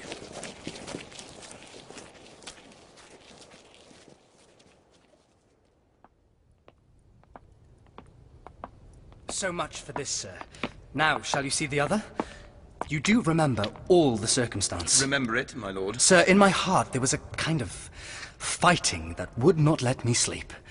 Methought I lay worse than the mutinies in the bilboes. Rashly and praised be rashness for it. Let us know our indiscretion sometimes serves us well when our deep plots do pall. And that should learn us there's a divinity that shapes our ends. Rough hew them now how we will. That is most certain. Up from my cabin, my sea gown scarfed about me in the dark, groped I to find out them. Had my desire fingered their packet, and in fine withdrew to mine own room again, making so bold, my fears forgetting manners, to unseal their grand commission, where I found, Horatio, oh, royal knavery, an exact command, larded with many several sorts of reasons, important Denmark's health, and England's too, with who such bugs and goblins in my life, that on the supervise no leisure bated, no, not to say the finding of the axe, my head should be struck off. Is it possible? Here's the commission. Read it at more leisure. But wilt thou bear me how I did proceed? I beseech you. Being thus benneted round with villainies, or I could make a prologue to my brains, they had begun the play. I sat me down, devised a new commission, wrote it fair. I once did hold it, as our statuses do, a baseness to write fair, and laboured much how to forget that learning. But, sir, now it did me yeoman service. Will thou know the effect of what I wrote? Aye, good my lord. An earnest conjuration from the king. As England was his faithful tributary, as love between them like the palm might flourish, as peace should still her wheaten garland wear, and stand a comma tween their amities, and many such likes as of great charge, that on the view and knowing of these contents, without debatement further, more or less, he should the bearers put to sudden death, not shriving time allowed. How was this sealed? Why, even in that was heaven ordinant. I had my father's signet in my purse, which was the model of that Danish seal. Folded the writ up in the form of the other, subscribed it, gave it the impression, places safely, the changeling never known. Now, the next day was our sea fight, and what to this was sequent, thou knowst already. So, Guildenstern and Rosencrantz go to it. Why, man, they did make love to this employment. They are not near my conscience. Their defeat does by their own insinuation grow. Why, what a king is this? What does it not? Thinks thee, stand me now upon he that hath killed my king and whored my mother, popped in between the election and my hopes, thrown out his angle for my proper life, and with such cozenage, isn't it not perfect conscience to quit him with this arm? And is it not to be damned to let this canker of our nature come in further evil? It must be shortly known to him from England what is the issue of the business here. It will be short. The interim is mine, and a man's life is no more than to say one. But I am very sorry, good Horatio, that to Laertes I forgot myself, for by the image of my cause I see the portraiture of his. I'll court his favours. But sure the bravery of his grief did put me into a towering passion. Peace. Who comes here? Your lordship is right welcome back to Denmark. I humbly thank you, sir. Dost know this waterfly? No, my good lord. Thy state is the more gracious, for 'tis a vice to know him. He hath much land, and fertile. Let a beast be lord of beasts, and his crib shall stand at the king's mess. 'Tis a chuff, but, as I say, spacious in the possession of dirt. Sweet lord, if your lordship were at leisure, I should impart a thing to you from his majesty. I will receive it, sir, with all diligence of spirit. Put your bonnet to his right use. 'Tis for the head. I thank your lordship. It is very hot. No, believe me, 'tis very cold. The wind is northerly. It is indifferent cold, my lord, indeed. But yet methinks it is very sultry and hot for my complexion. Exceedingly, my lord. It is very sultry, as 'twere. I cannot tell how. But, my lord, his majesty bade me signify to you that he has laid a great wager on your head. Sir, this is the matter. I beseech you, remember. Nay, good my lord, for my knees, in good faith. Sir, here is newly come to court Laertes. Believe me, an absolute gentleman, full of most excellent differences, a very soft society, and great showing. Indeed, to speak feelingly of him, he is the card or calendar of gentry. For you shall find in him the continent of what part a gentleman would see. Sir, his definement suffers no perdition in you, though I know to divide him inventorially would dozy the arithmetic of memory, and yet you're neither in respect of his quick sale. But in the verity of extolment, I take him to be a soul of great article, and his infusion of such dearth and rareness as to make true diction of him. His semblable is his mirror, and who else would trace him his umbrage, nothing more. Your lordship speaks most infallibly of him. The concern is he, sir? Why do we wrap the gentleman in our more rawer breath? Sir? It is not possible to understand in another tongue. You will do it, sir, really. What imports the nomination of this gentleman? Of Laertes. His palace is already empty. All's golden words are spent. Of him, sir. I know you are not ignorant. I would you did, sir, yet, in faith, if you did, it would not much approve me. Well, sir? You are not ignorant of what excellence Laertes is. Oh, I dare not confess that, lest I should compare with him in excellence. But to know a man well were to know himself. I mean, sir, for his weapon, but in the imputation laid on him by them, in his meed, he's unfellowed. What's his weapon? Rapier and dagger. That's two of his weapons, but well. The king, sir, hath wagered with him 6 Barbary horses, against the which he has imponed, as I take it, 6 French rapiers and poniards with their assigns, as girdle, hangers, and so. 3 of the carriages, in faith, are very dear to fancy, very responsive to the hills, most delicate carriages, and of very liberal conceit. What call you the carriages? I knew you must be edified by the margindale you have done. The carriages, sir, are the hangers. The phrase would be more germane to the matter if we could carry cannon by our sides. I would it might be hangers till then. But on. 6 Barbary horses against 6 French swords. There are signs, and 3 liberal conceited carriages. That's the French, but against the Danish. Why is this all imponed, as you call it? The king, sir, hath laid that in a dozen passes between yourself and him, he shall not exceed you 3 hits. He hath laid on 12 for 9, and it would come to immediate trial if your lordship would vouchsafe the answer. How if I answer no? I mean, my lord, the opposition of your person in trial. Sir, I will walk here in the hall. If it please his majesty, it is the breathing time of day with me. Let the foils be brought, the gentleman willing, and the king hold his purpose. I will win for him, if I can. If not, I will gain nothing but my shame and the odd hits. Shall I re-deliver you even so?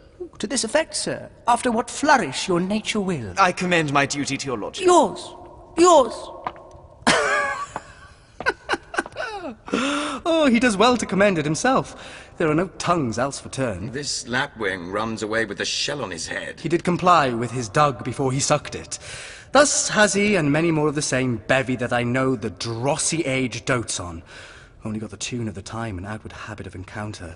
A kind of yesty collection which carries them through and through the most fanned and winnowed opinions, and do but blow them to their trial. The bubbles are out.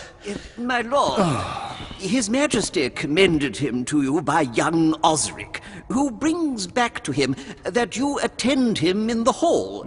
He sends to know if your pleasure holds to play with Laertes, or that you will take longer time. I am constant to my purposes. They follow the king's pleasure. If his fitness speaks, mine is ready. Now or whensoever, provided I be so able as now. The king and queen and all are coming down. In happy time. The queen desires you to use some gentle entertainment to Laertes before you fall to play. She well instructs me. You will lose this wager, my lord. I do not think so. Since he went into France, I have been in continual practice. I shall win at the odds. But thou wouldst not think how ill all's here about my heart. But it is no matter. Very good, my lord. It is but foolery. But it is such a kind of gain-giving as would perhaps trouble a woman. If your mind dislike anything, obey it. I will forestall the repair hither and say you are not fit. Not a whit. We defy augury. There's a special providence in the fall of a sparrow. If it be now, 'tis not to come. If it be not to come, it will be now. If it be not now, yet it will come. The readiness is all. Since no man knows aught of what he leaves, what is to leave betimes, let be.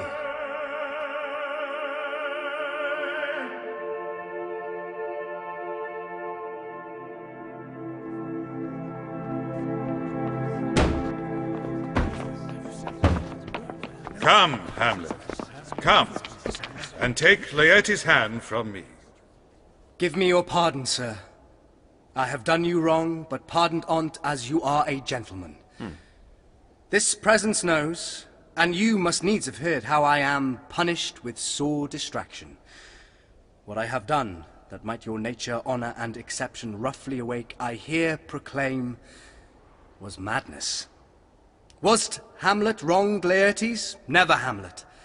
If Hamlet from himself be taken away, and when he's not himself does wrong Laertes, then Hamlet does it not. Hamlet denies it. Well, who does it then? His madness? If it be so, Hamlet is of the faction that is wronged. His madness is poor Hamlet's enemy. Sir, in this audience, let my disclaiming from a purposed evil free me so far in your most generous thoughts that I have shot my arrow o'er the house and hurt my brother. I am satisfied in nature, whose motive in this case should stir me most to my revenge.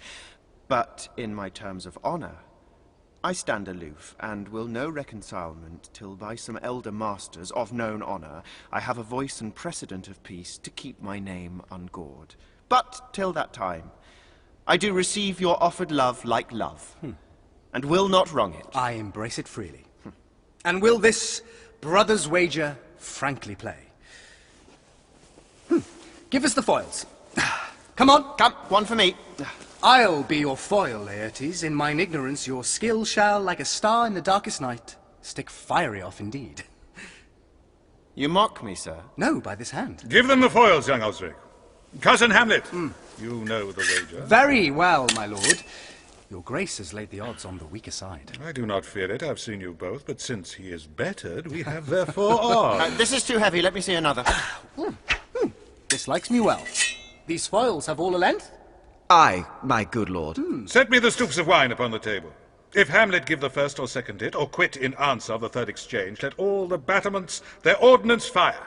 The king shall drink to Hamlet's better breath, and in the cup an union shall he throw, richer than that which 4 successive kings in Denmark's crown have worn. Give me the cups, and let the kettle to the trumpet speak, the trumpet to the cannoneer without, the cannons to the heavens to the earth. Now the king drinks to Hamlet. Come, begin. And you, the judges, bear a wary eye.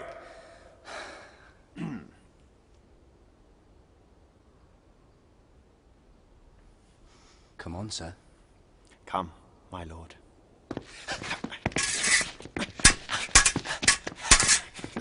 One! No, no. Judgment! A hit. A very palpable hit. Well, again. Stay! Give me drink.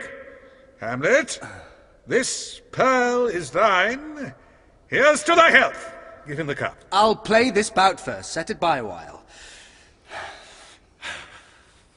Come.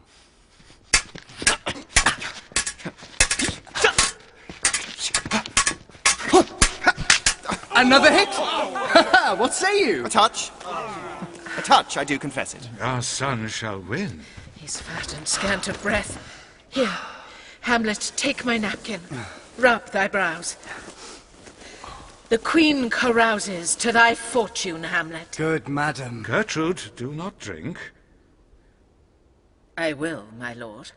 I pray you, pardon me. It is the poison cup. It is too late. I dare not drink yet, madam. By and by. Come, let me wipe thy face. My lord, I'll hit him now. I do not think it.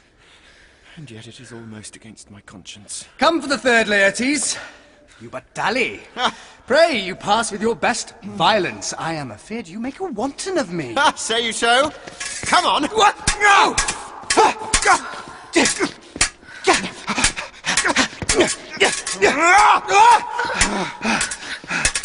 Nothing neither way. Have at you now!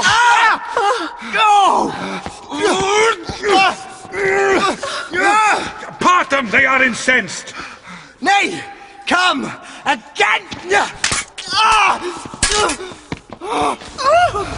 Look to the queen there! Ho! They bleed on both sides. How is it, my lord? How is Laertes? Why, as a woodcock to mine own spring, Osric. I am justly killed with mine own treachery. How does the queen? She sounds to see them bleed. No. No, the drink. The drink. Oh, my dear Hamlet. The drink. The drink. I am poisoned. Oh, villainy. Oh! Let the door be locked! Treachery! Seek it out! It is here, Hamlet. Hamlet, thou art slain. No medicine in the world can do thee good. In thee there is not half an hour of life. The treacherous instrument is in thy hand, unbaited and envenomed. The foul practice hath turned itself on me.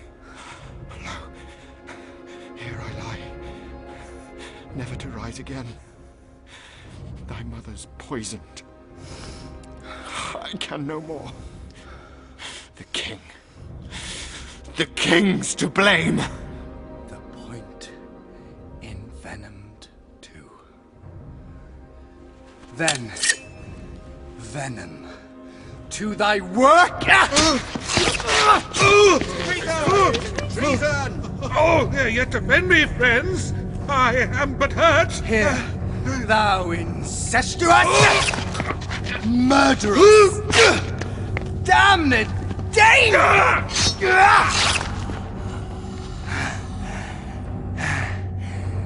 Follow thy mother.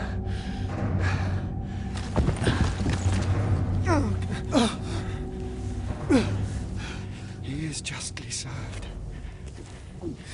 It is a poison tempered by himself. Exchange forgiveness with me, noble Hamlet. Mine and my father's death come not upon thee, nor thine on me. Heaven make thee free of it. I follow thee. I am dead, Horatio. Wretched queen, adieu. You that look pale and tremble at this chance, that are but mutes or audience to this act, had I but time, as this fell sergeant, death is strict in his arrest. Oh, I could tell you. But let it be. Horatio, I am dead. Thou livest. Report me and my cause aright to the unsatisfied.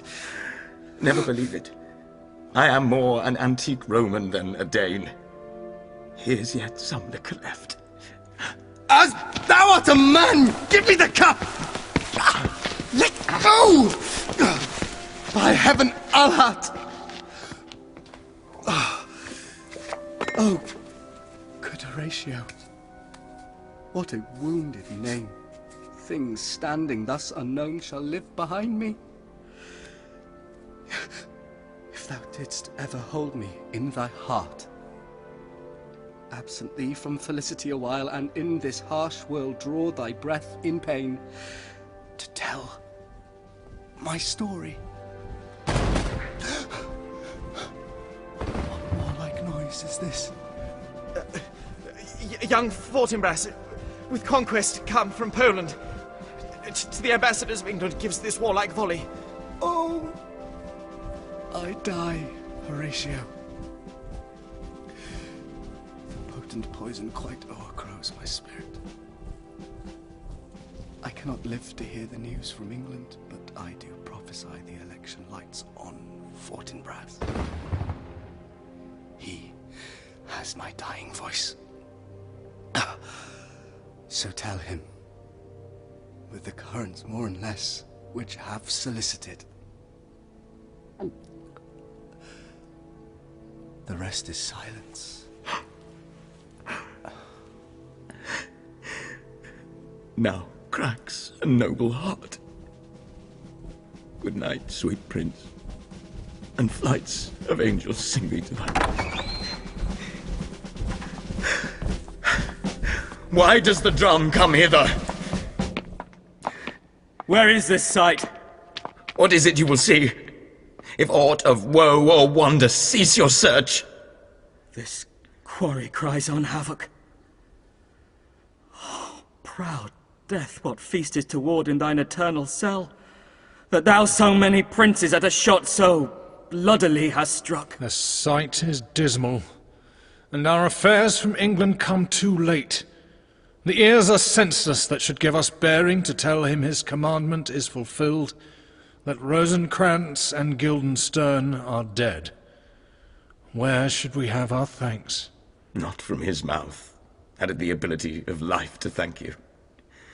He never gave commandment for their death.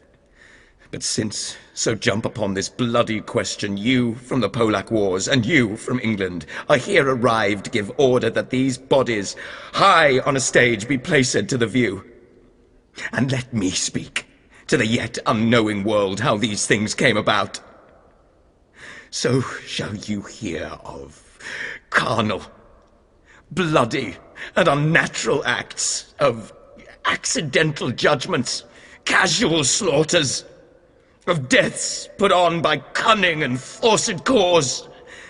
And in this upshot, purposes mistalk fall on the inventors' heads. All this can I truly deliver. Let us haste to hear it, and call the noblest to the audience. For me, with sorrow I embrace my fortune. I have some rights of memory in this kingdom which now, to claim my vantage, doth invite me. Of that I shall have also cause to speak. And from his mouth, whose voice will draw on more. But let this same be presently performed, even while men's minds are wild, lest more mischance on plots and errors happen. Let 4 captains bear Hamlet like a soldier to the stage. For he was likely, had he been put on to approved most royally. And for his passage the soldiers' music and the rites of war speak loudly for him. Take up the bodies! Such a sight as this becomes the field, but here shows much amiss. Go! Bid the soldiers shoot!